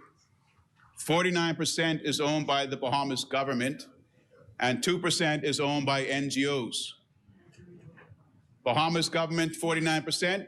Let's keep that. That's another way, like the Sovereign Wealth Fund, that the people will have a feeling of profiting from their asset. But the other 49%, which is privately owned by Beneath the Waves Group, that is an interest that Bahamians should be entitled to receive an offering of investment from. That would be the second opportunity for Bahamians to invest, I would argue. The third one, as the member from Fort Charlotte said, would be when entities like Royal Fidelity, like FTX are trading, then Bahamians, if they can pass the due diligence requirements, which is difficult because we can't even open an account sometimes in our own banks. But if Bahamians are able to invest in FTX, I'm not sure if they take penny investments or if you got to have a $50,000 buy-in. Same for Royal Fidelity, but that would be a third option. So the first one is the Sovereign Wealth Fund. That's the asset, that's Bahamian. I'm proud. The second is the privately owned shares, 49% shares in the management company. And the third is if you're able to qualify, you can buy the carbon credit or invest in funds that are buying the carbon credit tranches through one of the trading entities, FTX, Fidelity, and others. I don't think yet, though, that we've heard that there could be an offering from Beneath the Waves Group's 49% private share of the entity, but hopefully that'll be done, because you're going to find Bahamians that are going to say, why don't we have a piece of that pie as well? These are our ingredients. We need to have a piece of all parts of our pie. Now, Deputy Speaker, so far the major asset generator for this market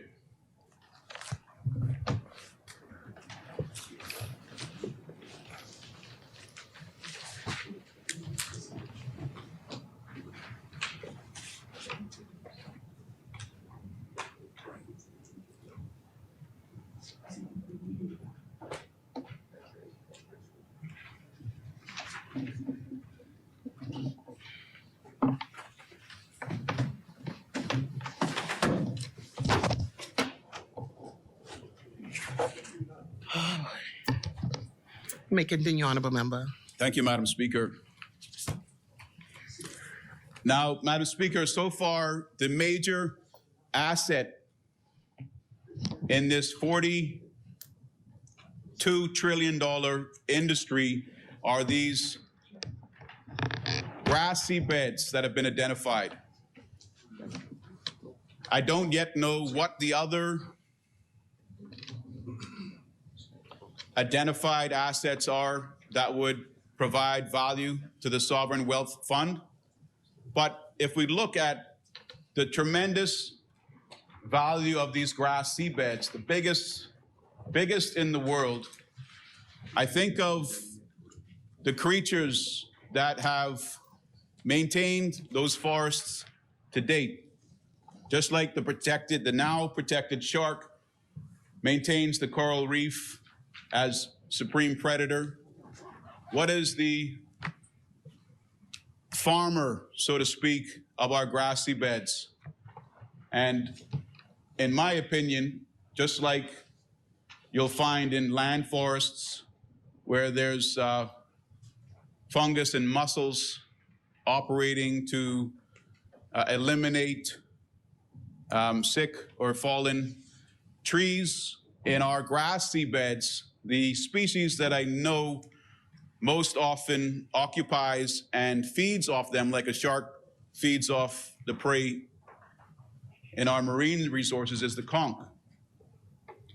So now that we're looking at the grassy beds in a more beneficial light and not seeing them simply as where you go to find the conch or what you dig through to pull up the mountains of sand that you see arriving at Arawak Key sometimes on these barges, I think that we have to now turn and give particular attention to our conch industry. There has to be some sort of scientific correlation between the role of the conch and the health of our grass seabed habitats. And a $42 trillion industry is all the motive that we need in this country to make those hard decisions with our conch resources. Credit is given to those administrations and those NGOs that have fought for protected marine habitat. Credit also goes to, I can be corrected if I'm wrong, this current administration, which is either already or intends to limit and or stop the exportation of commercial amounts of conch resources. So we've gone one positive step forward with the exportation, but we have to now, considering the value of this blue economy, ensure that we're not in a position that Florida is in now or that other regional jurisdictions are in now where they no longer have a conch resource. We have to take action now to protect our conch resources in this Commonwealth. Without the conchs, it should be expected that we will soon be without our grassy beds. Madam Speaker, the bell rang in my head, and now it's rang in my ear. So I know it's time to wrap up. Madam Speaker, I think I'm doing a better job with less notes. I know that the Deputy Prime Minister is impressed with my ability. Yeah, but yesterday I again confirm my support for this bill as tabled. The points about allowing Bahamians to benefit and profit at all levels and in everybody's share, even in this case, the management private ownership share needs to happen. And we have to make sure that our contracts aren't too lengthy favoring non-Bahamians' participation in what is our industry. As the member for St. Anne's, I brought up the park issue yesterday, and I'm very pleased to say that when I left my office this morning and drove past my constituency office on Johnson Road, I noticed, this isn't the same location, but I noticed a young man with a lawnmower. He was clearing about 3 to 4 feet from the verges wearing a Public Parks and Beaches shirt. So the Public Parks and Beaches body is in work in the great constituency of St. Anne's. And they've never looked better than when they're in the great constituency of St. Anne's. But Madam Speaker, as I conclude, there are 2 young men that reside in the constituency which I represent, Mr. Zane Monroe and Mr. Norman Cartwright. In this Optis World Nationals that recently occurred in Turkey, Mr. Craig Ferguson Jr. has been recognized for being the champion of the Silver Fleet. Mr. Zane Monroe, who would be the same age as Craig, the under 16 category, he placed 4th overall, Madam Speaker. And young Norman Cartwright, he secured a 1st place in the Emerald Fleet, as well as a 4th place finish in the races. And I think they both deserve a round of applause. It's not to be lost that the Bahamas' first gold medal came from a man that hailed from the St. Anne's constituency in sailing many years ago. But it's a great time for the Bahamas, as the Minister of Sports and Culture said the other day. And I'm not sure where the Prime Minister is now, but he promised he would bring me back a Jazz Chisholm jersey. Thank you very much. Thank you, Honourable Member. Asmini? The Chair recognizes the Honourable Member for Central and South Abaco.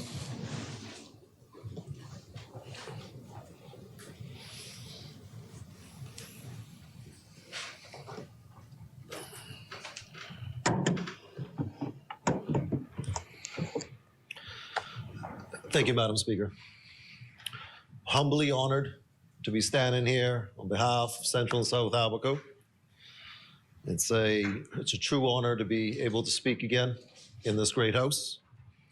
Before we get into the crux of the carbon credit trade-in bill, as always, I'd like to say a few things to constituency in Abaco. As you've noticed, the big metal barge in the middle of town that was left by Hurricane Dorian has been removed. I thank the DRA under the leadership of the Chairman Storr, and furthermore, the good gentleman from Pinewood. DRA in the new fashion are doing good things for Abaco. I look for good things to come. The Independence Celebration, Seabreeze, I thank her and her team. It went off quite well. I think we had great celebrations all through the Bahamas, and it's a precursor to what's to come the next year, our 50th. And that's going to be big, so I'm very happy to see that. This carbon credit trading bill is another piece of the blueprint laid out by this PLP administration, the Davis Cooper administration. And Abaco is quite pleased due to that, as you would hear from my contribution, that a large basis of this comes from our seabeds, grass seabeds, and our mangroves, and so on and so forth. Madam Speaker, Abaco has some of the largest, again showing our worth in this country, showing that Abaco is great Abaco and the Keys. That said, I would like to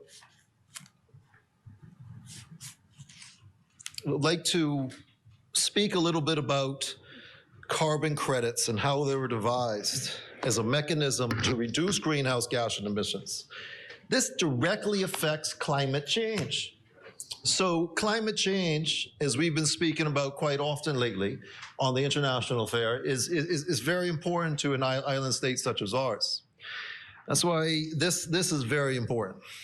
It not only brings a benefit directly to us, but it brings a way to reduce the emissions long-term for the world in itself.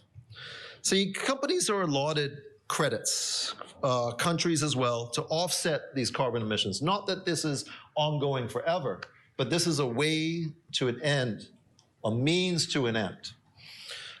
Since carbon dioxide is the principal greenhouse gas, United Nations like to speak about it as simply trading in carbon. That's why we just say carbon instead of carbon dioxide and so on and so forth. Relates to the sulfur trading back in the day. They can sell or buy, making this a resource, but more so a commodity. So when you think about commodities, you think about gold, you think about silver, you think about oil, you think about a lot of these things, but carbon is now a commodity. Buying and selling carbon is a commodity.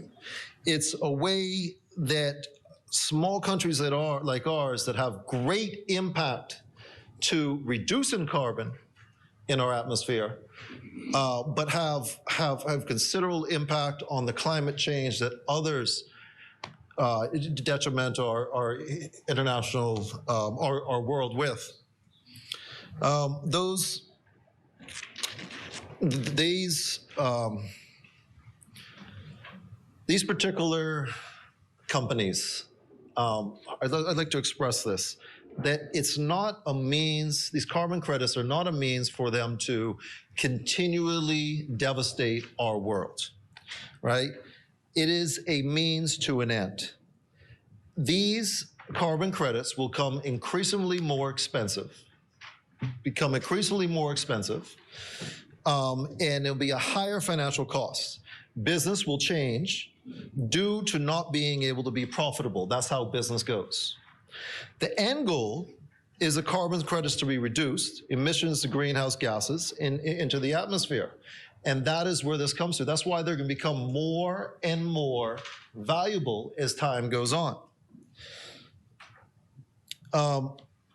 We spoke about the Kyoto Protocol, the Paris Agreement, and so on and so forth, and more recently, the Article 6 that was signed by almost 200 countries in COP26, where our Prime Minister spoke very well and made this country proud and brought to the forefront of this grand initiative. You know, when I think about this, I think about innovative, I think of forward thinking, I think of opportunity, I think of growth, I think of all of these things, because this is the cusp of great things to come. Yes.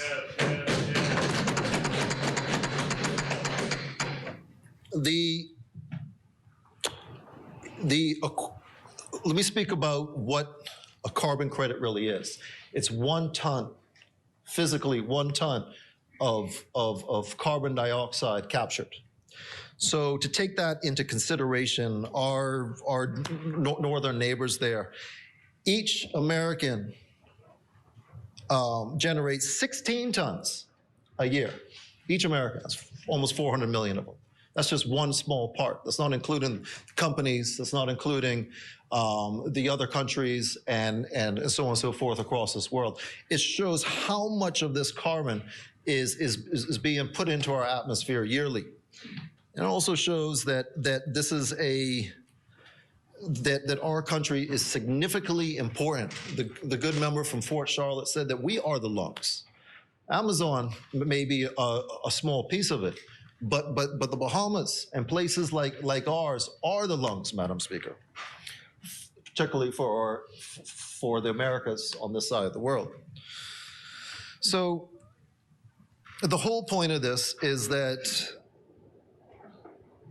we will be able to trade, we will be able to sell, particular individuals will be able to buy on markets such as FTX and so on and so forth. And this is a new commodity that will be on the financial markets. But in coupling with this, like I said, this is another part of our blueprint of change, is the Clean Development Mechanism.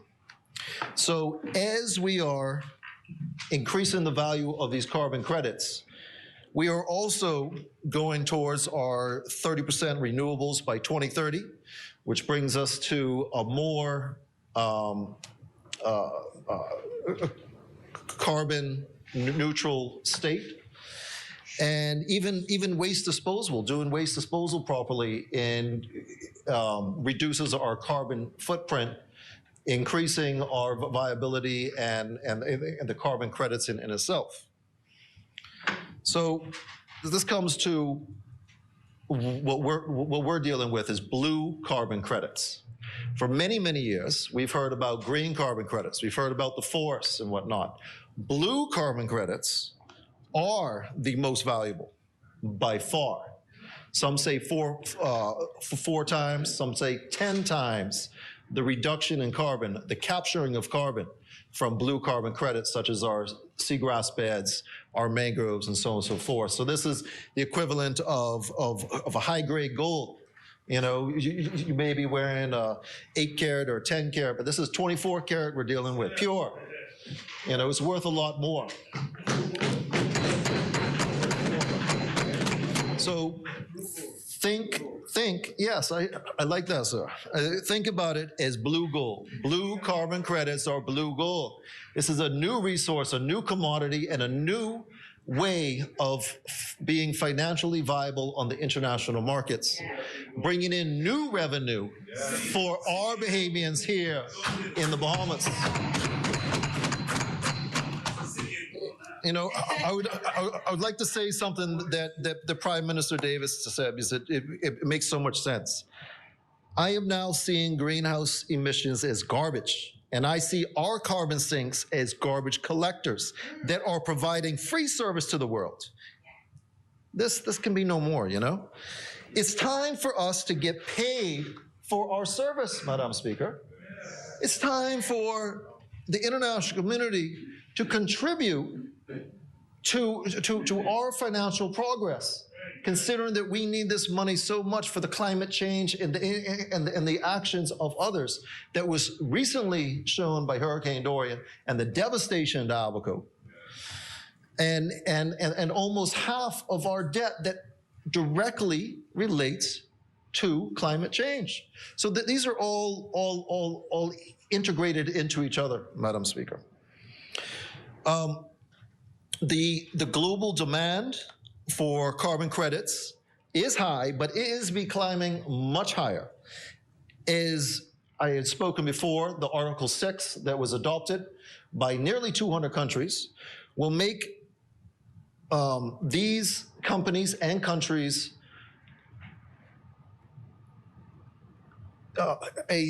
it would be necessary for these companies and countries to offset their emissions. Like I said, this is not us trying to allow others to do bad more further, but to give them an intermediary means to their reduction. And as these credits go up, it'll become more. It will be not be financially viable for them to keep purchasing these credits as they go up. But as they go up, small countries like ours will be able to benefit. Until the time is, just like oil and other commodities, everything has a finite, so there will be a finite some generations from now. So there's a couple scenarios at hand. There's a purely voluntary market, which will see a modest price increase, but a structured market, a regulated market, will see, by Bloomberg was saying 3,000% increase by 2029.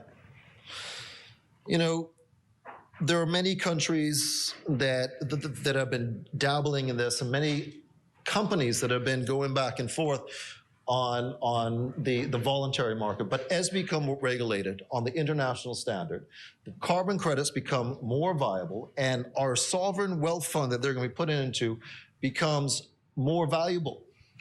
There are a lot of sovereign wealth funds in the world, and they were started on commodities. And this is our commodity. This is a commodity that benefits us. It's a commodity that goes hand in hand with tourism. I'll speak about that in a minute. So the global carbon market value last year was $850 billion. And that is set to increase over the next 25 years to some $33 trillion. So this is a significant increase, and we are at the breaking point. We are at the beginning of something great. And as I would like to point out,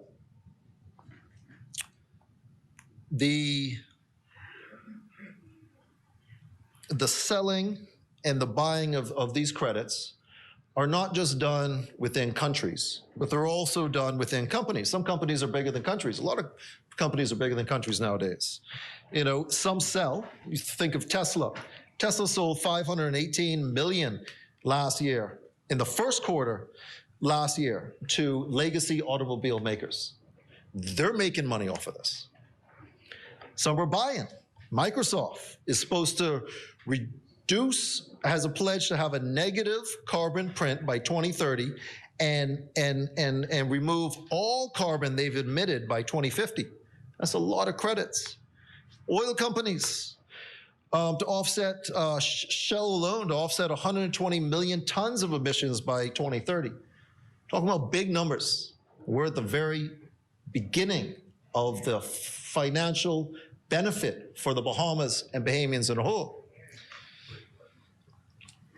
Yes, there has been a lot of these green carbon credits for some time, but we're the cusp of selling blue carbon credits, blue gold.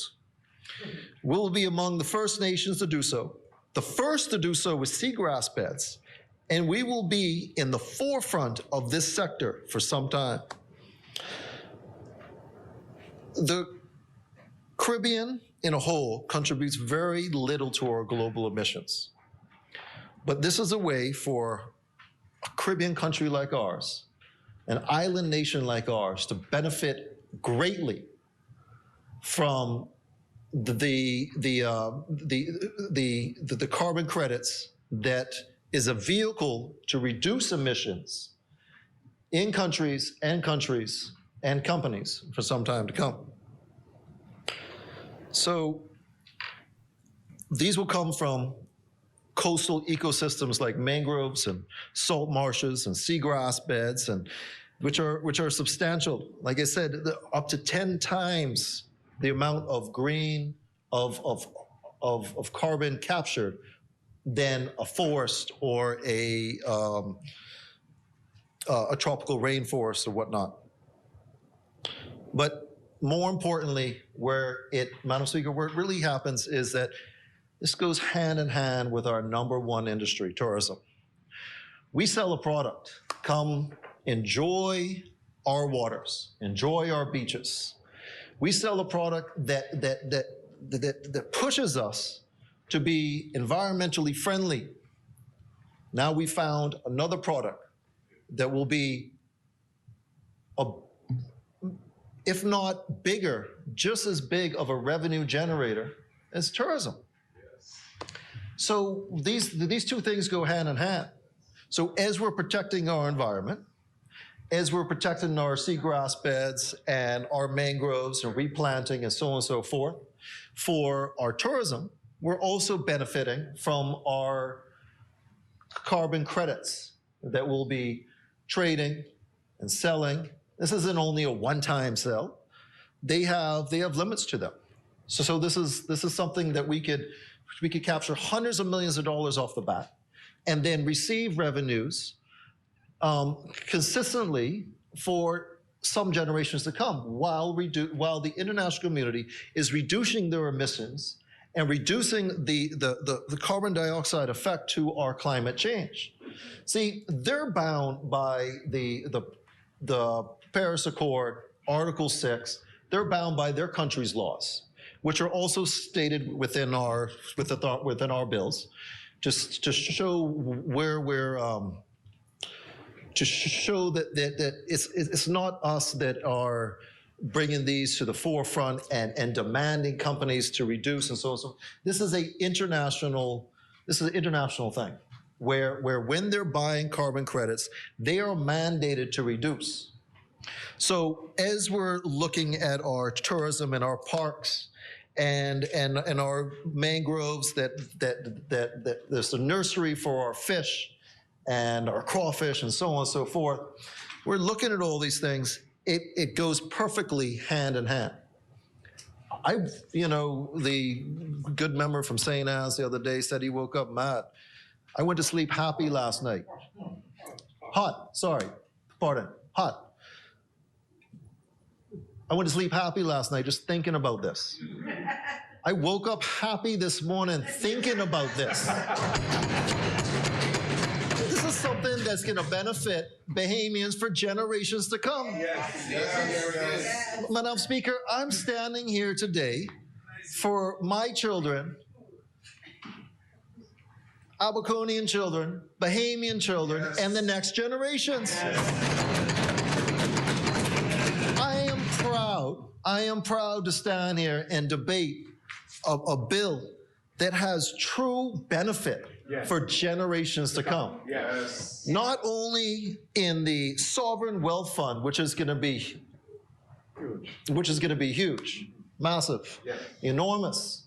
I mean, I'm looking at states like, I think it's, is it Finland or one of them that have the big sovereign wealth fund? And then we have Saudi Arabia, big sovereign wealth fund, because they know commodities don't last forever. But we got to do something with this money. We got to make it work for us. Yes. For far.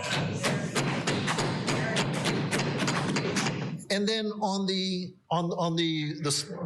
smaller scale, we got things like FTX, where the average Bahamian can get their money involved. This is a commodity. This is going to be growing. So if you're interested in those kind of investments and whatnot, then you can get into that. So this is multifaceted. This isn't just one small thing. That's why I really was happy when I woke up this morning. This is another part of the blueprint for change. I call it the fishnet, because with every stitch, with every bill that we pass, we're creating a better country. Yes. And they go hand in hand, like the good man from Fort Charlotte said. This is progression. This bill, as well as the other one we've laid and already passed, go hand in hand. And then the reduction on conch exports, just like the good man from St. Anne's was saying, we're going to have to protect those animals that protect our assets, and our assets are now seabeds. So you'll see as we progress that these bills and these legislations, they have a means to an end, that they are doing something of value, not in this instance, but connected to each other. And then when it's connected to each other, when we build this full fish net, we'll be able to make a proper haul. Yes. So this is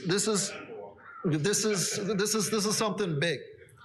And again, I must say, I was smiling for Abaco, because I mean, it just shows another way that Abaco is benefiting, but the Bahamas in a whole. Like I said, we all got to work together. You all got to work together.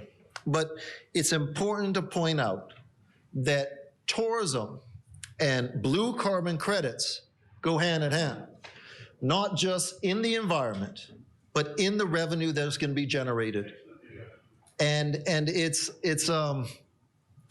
very important that I send a message out to all Bahamians.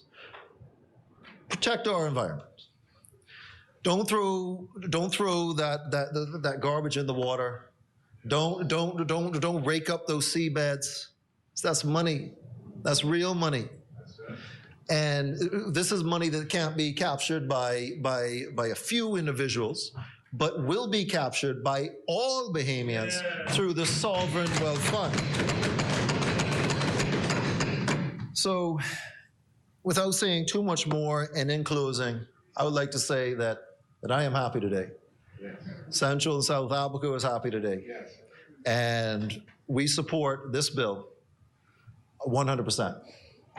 And we believe this is the true way, the way forward. The way forward. It's another piece of our blueprint of change. And God bless Central and South Africa. God bless the Commonwealth of Bahamas. God bless my colleagues.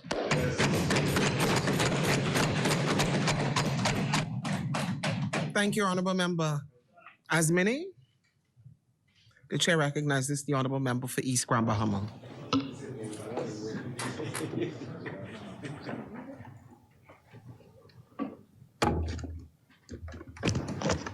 Thank you very much, Madam Speaker.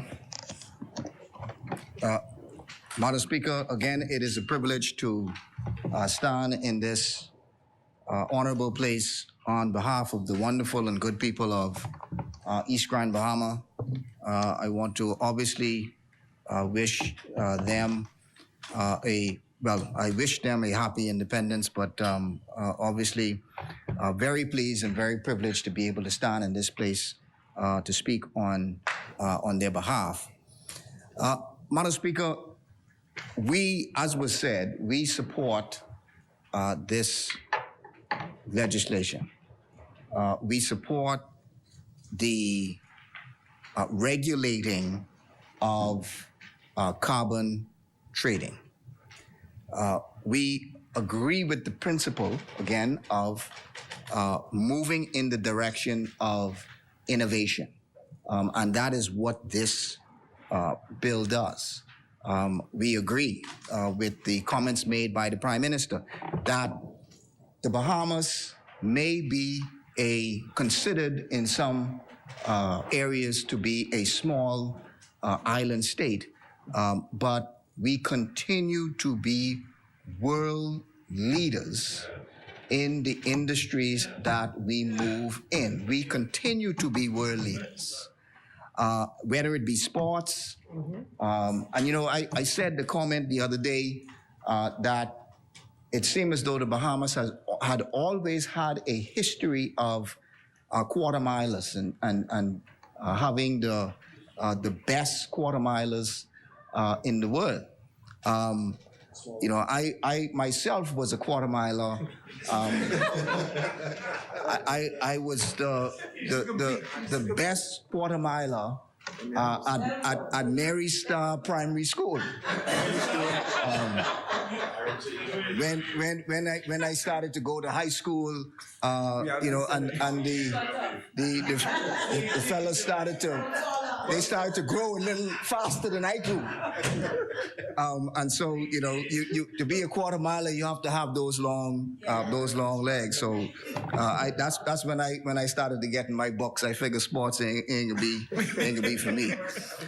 But you know, it is amazing that in terms of the quarter miler, that we don't just have the best male quarter miler in the world, but we have the best male and female quarter miler in the world, which, I mean, it's almost unheard of for a country to have both male and female best quarter milers in the world, let alone a Caribbean country or a country of this size. So, you know, we continue to, and as the Prime Minister said, punch above our weight.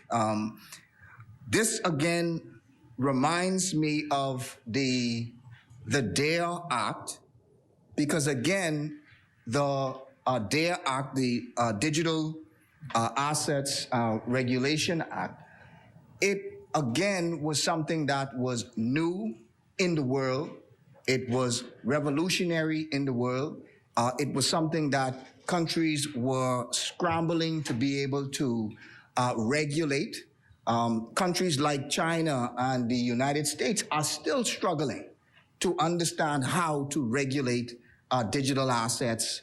And the Bahamas has been one of those world-leading countries to be able to pass the DARE Act, and then to be able to see the fruits of the passing of the DARE Act, to see companies like FTX, one of the largest digital cryptocurrency exchanges in the world, to have its headquarters here in the Bahamas. So this again reminds us of the track, and both governments, I believe, are initiating and pushing, or were initiating and pushing to be the first in the world, to be the best in the world at some of the things that we do. And so this carbon trading is no different. Also, when we see things like the digital currency, the sand dollar, again, it is an innovation that was done by Bahamians. And right now you have persons all over the world inviting central bank officials to come and talk to them about how this digital currency was put together, so that they can then put together a digital currency that's backed by the central bank. And given the fluctuation of cryptocurrency now, having a digital currency that's backed by the central bank is actually key, and one of those innovations that the world would like to see. I was very proud to be a part of the government that initiated and started and pushed for the DARE Act, and also to be a part of the government that saw during our tenure the digital currency, the sand dollar, and put together initiatives to push the sand dollar. So we were very pleased, and again, we are pleased to, it was supported by the then opposition, the PLP at that time, and those initiatives were supported by them. And so these initiatives are also going to be supported by us in terms of continuing to move the country forward. We also had an opportunity to speak to the head of the Securities Commission. We rested quite a bit of reliance on the Securities Commission when it came to drafting the DARE Act, and they did a tremendous job in putting together the DARE Act. And as I understand, the Securities Commission also had a tremendous role in terms of putting together this carbon credit trading act as well. And so we, again, trust that they have been doing an excellent job of drafting these type of legislation, and we trust that it is a very technical bill, and we trust that the same expertise that they put into the DARE Act is the same expertise that they would have put into this legislation as well. We also heard, at least I'm hearing for the first time, the addition of that aspect of the seagrass, and that the seagrass is now going to be used as an asset where it can be traded, or the carbon can be traded as a result of the previous legislation that was passed.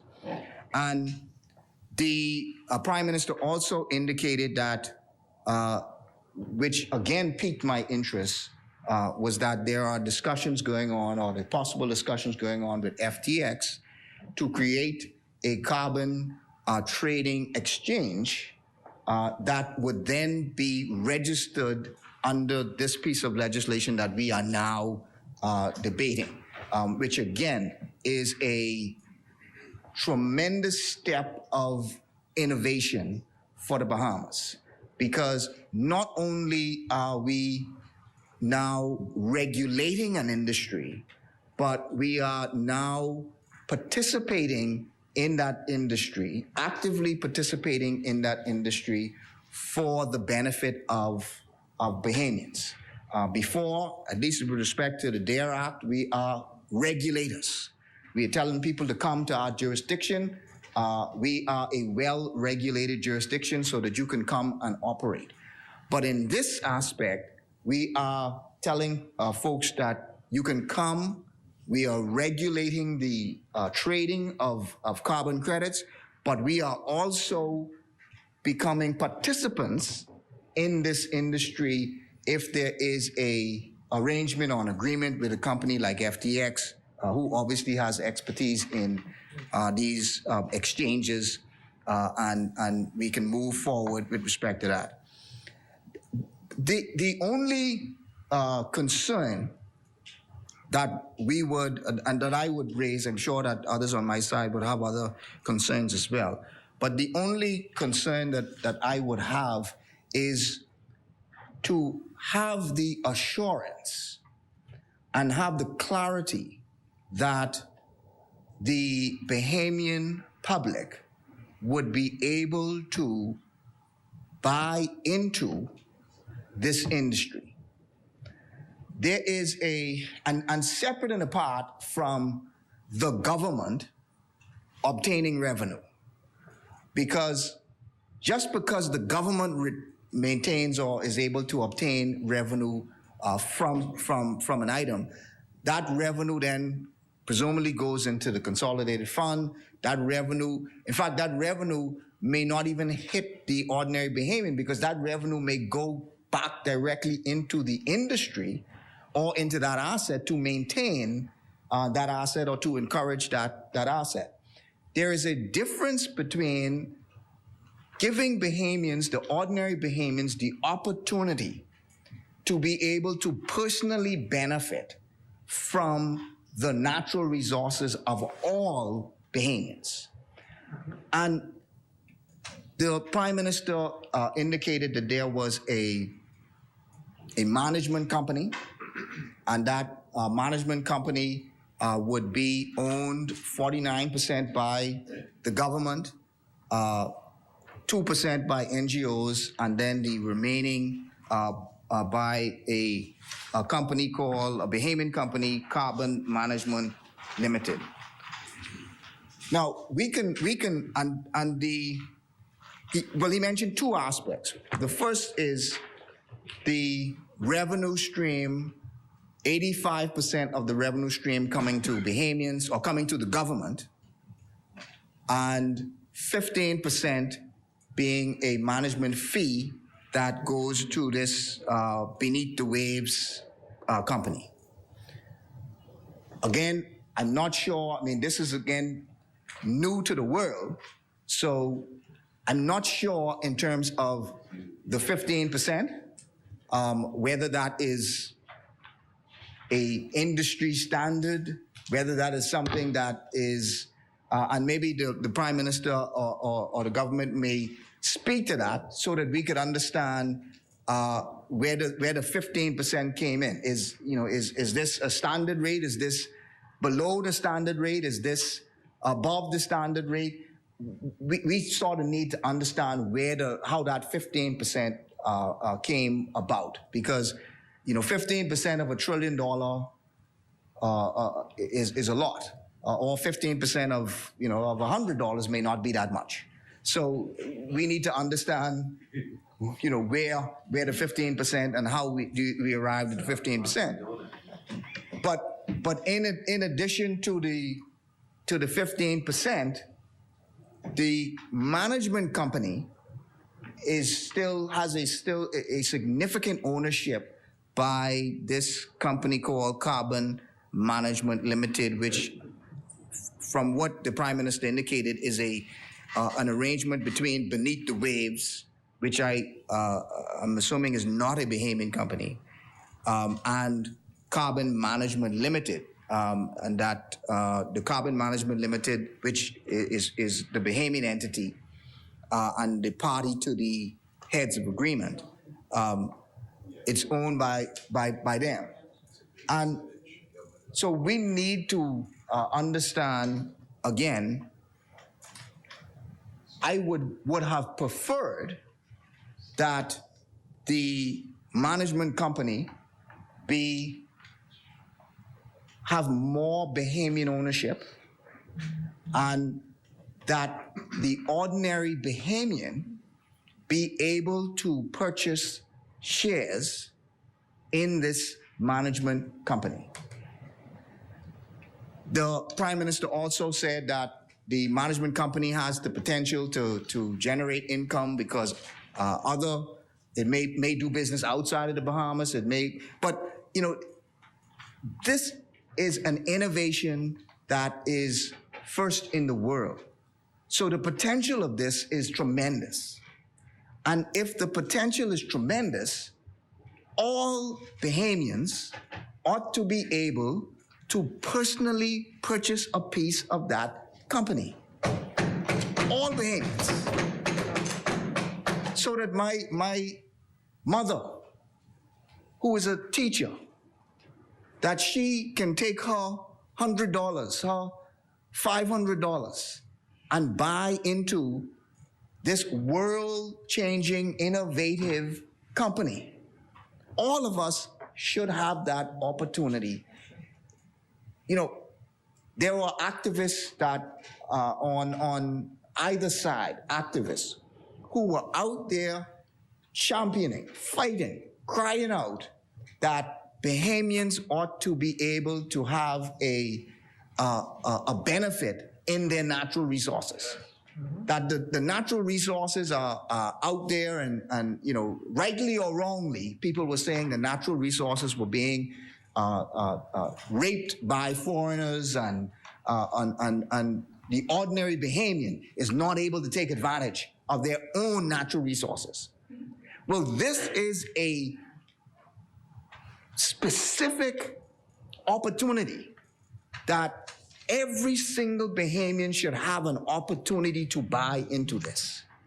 We all should have an opportunity, and one of the things that the Prime Minister said was that, you know, it is going to require a $50 million capital to be able to map out and do all of these different things. Well, that is a prime opportunity for Bahamians to be able to take, and it has to be a structure that is better than just saying we will give it to a mutual fund company and you know, the mutual fund, and because the mutual fund company offers things that the ordinary Bahamian may not even be able to afford to get into. So we should follow the structure again that was raised by. We should follow the structure that was raised by the member for St. Anne's. It is a structure that has benefited thousands of Bahamians in being able to benefit and being able to purchase and buy into and receive some benefit from it. And we can you know, argue in terms of the mechanism upon which we do it, but we just should do it and make it clear, make it plain, provide the opportunity for Bahamians to be able to personally benefit from this opportunity that is being created. Yes. Collectively benefit. And that's very critical and very important. I think we should do both. I think we should do both. I respect the member for Angliston, member for Angliston position, because you have always fought for, and against your side and our side, you have always fought, and that's one thing that I can 100% respect you for, that you have always fought for the Bahamian patronage. And the collective Bahamian patronage that we should all collectively be able to benefit from. And I agree with you that this again is an opportunity that we all should collectively be able to benefit from as well. And I would say let's maybe do both in providing an opportunity for those Bahamians to also be able to personally own their share, and then also be able to collectively benefit at the same time as well. So, for example, I think that was what the member for St. Anne's had said. But let's not get caught. Let's not get caught in the specifics of it. I'm arguing for the principle. I'm not arguing for a specific. As long as you do not continue to perpetuate a pattern that does not benefit the overwhelming majority, that's the issue. You and I are aligned with respect to what you just said. That's why I'm arguing for this. That we should ensure that they are not just a few Bahamians who are getting the benefit from this. We must ensure that is not occurring. No, Member Frankston, you and I in this. Yeah.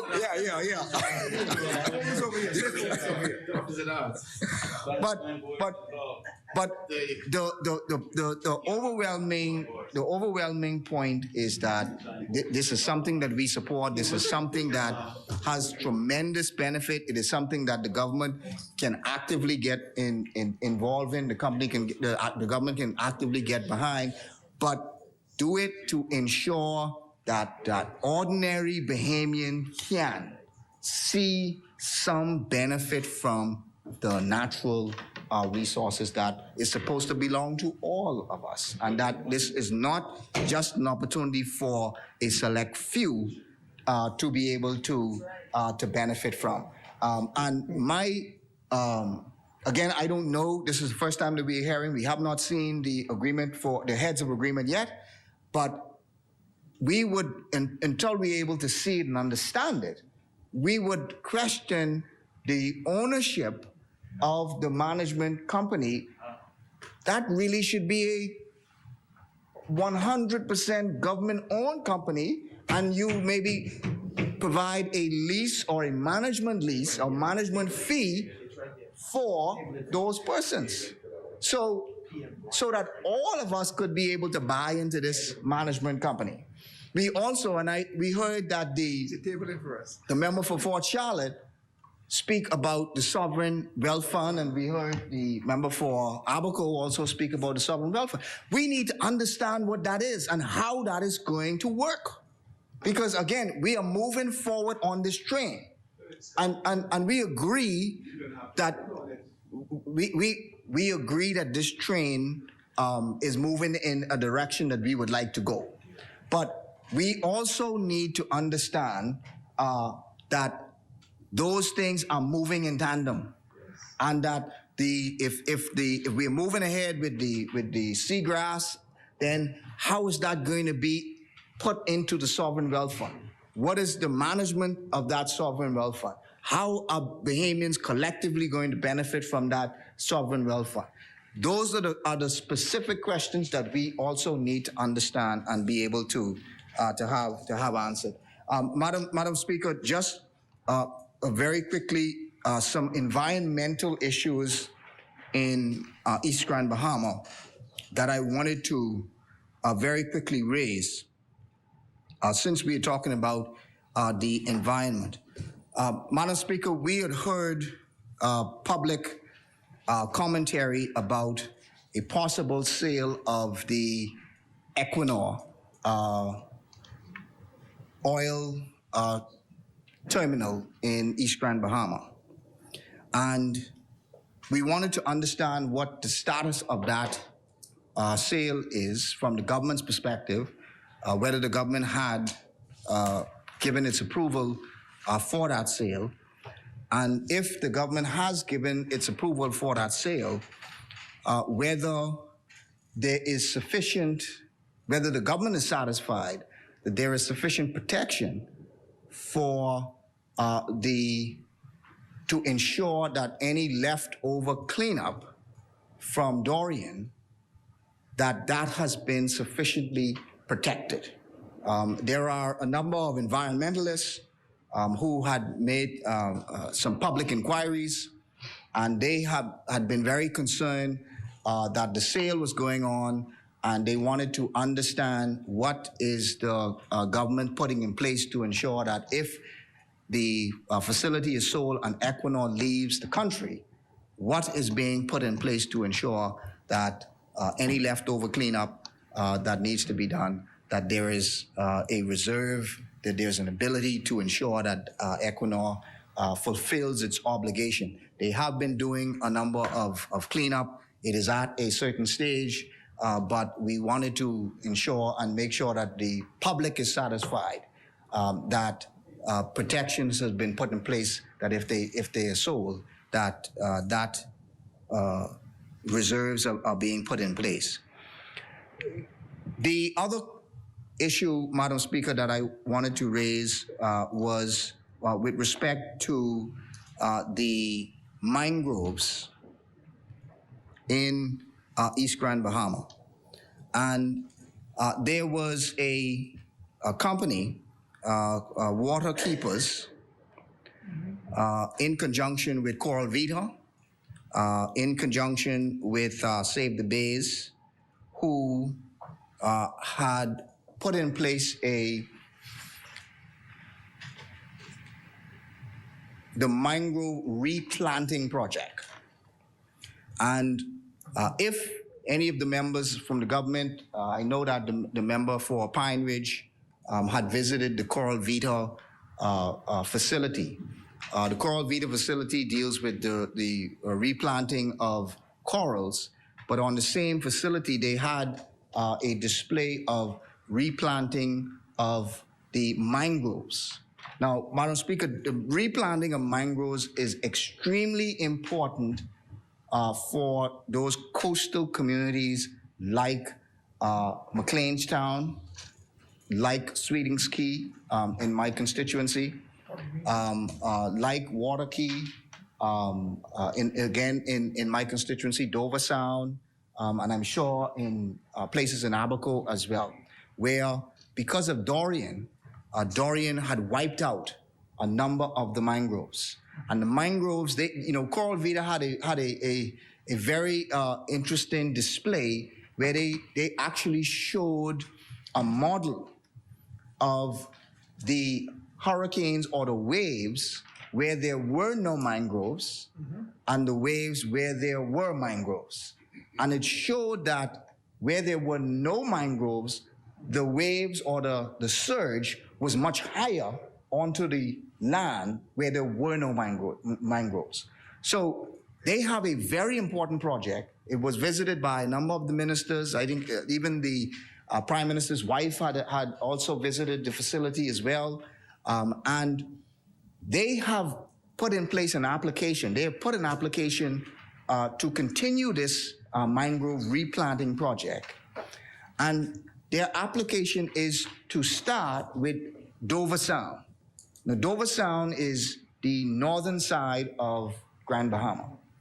And they wanted to start with Dover Sound because they said Dover Sound is, if that is replanted, when those mangroves grow, that will help with the storm surge that happens on the airport side, on the northern side. And they wanted to start with replanting those mangroves. They recently got a response from the Ministry of Environment or the Department of Environmental Protection, where they were denied their application to start this very important project. And the project also has international funding and international support and so on. Now, I am sure that the Department of Environmental Protection had their reasons for denying the application.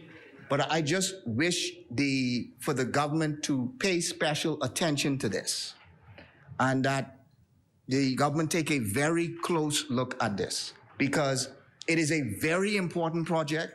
We 100% support this project. They are trying to get the public to get involved in planting mangroves. They are calling on public participation for you to replant these mangroves in these different areas. So it is Waterkeepers. Yeah, local group, water keepers. And we ask the government to pay special attention to this, and to take a good look at this, assist them in whatever deficiencies that the government say they may have, but do not just put this on the back burner. We want you to take a very, very good close look at this. The second point, very quickly, that we want you to look at is the area of Gold Rock Creek, where they have the movie theater and not movie theater, but the movie site. And there is a huge, it might be about 100 feet high, hill of, looks like fill. on government property. And local government has been behind the police, it had been behind the Ministry of Environment to put a fence around this area because persons have just been coming and removing the fill. And it is government property. It should be protected by the government. I committed that I went out there and looked at it myself. And it is a huge hill that people are just coming and offloading, and some of them are taking it and just loading it on their own property to sell. So that is a huge problem, and it may just be as simple as putting a fence, putting a rail to regulate, ensuring that does not happen any longer. So, Madam Speaker, that is the position of East Grand Bahama. We support this legislation. We think it is innovative, but we want to see the specifics of it, and we are calling for the government to ensure that every Bahamian has an opportunity to buy into it, have an opportunity to own it, and have an opportunity to benefit from it. Thank you very much, Madam Speaker.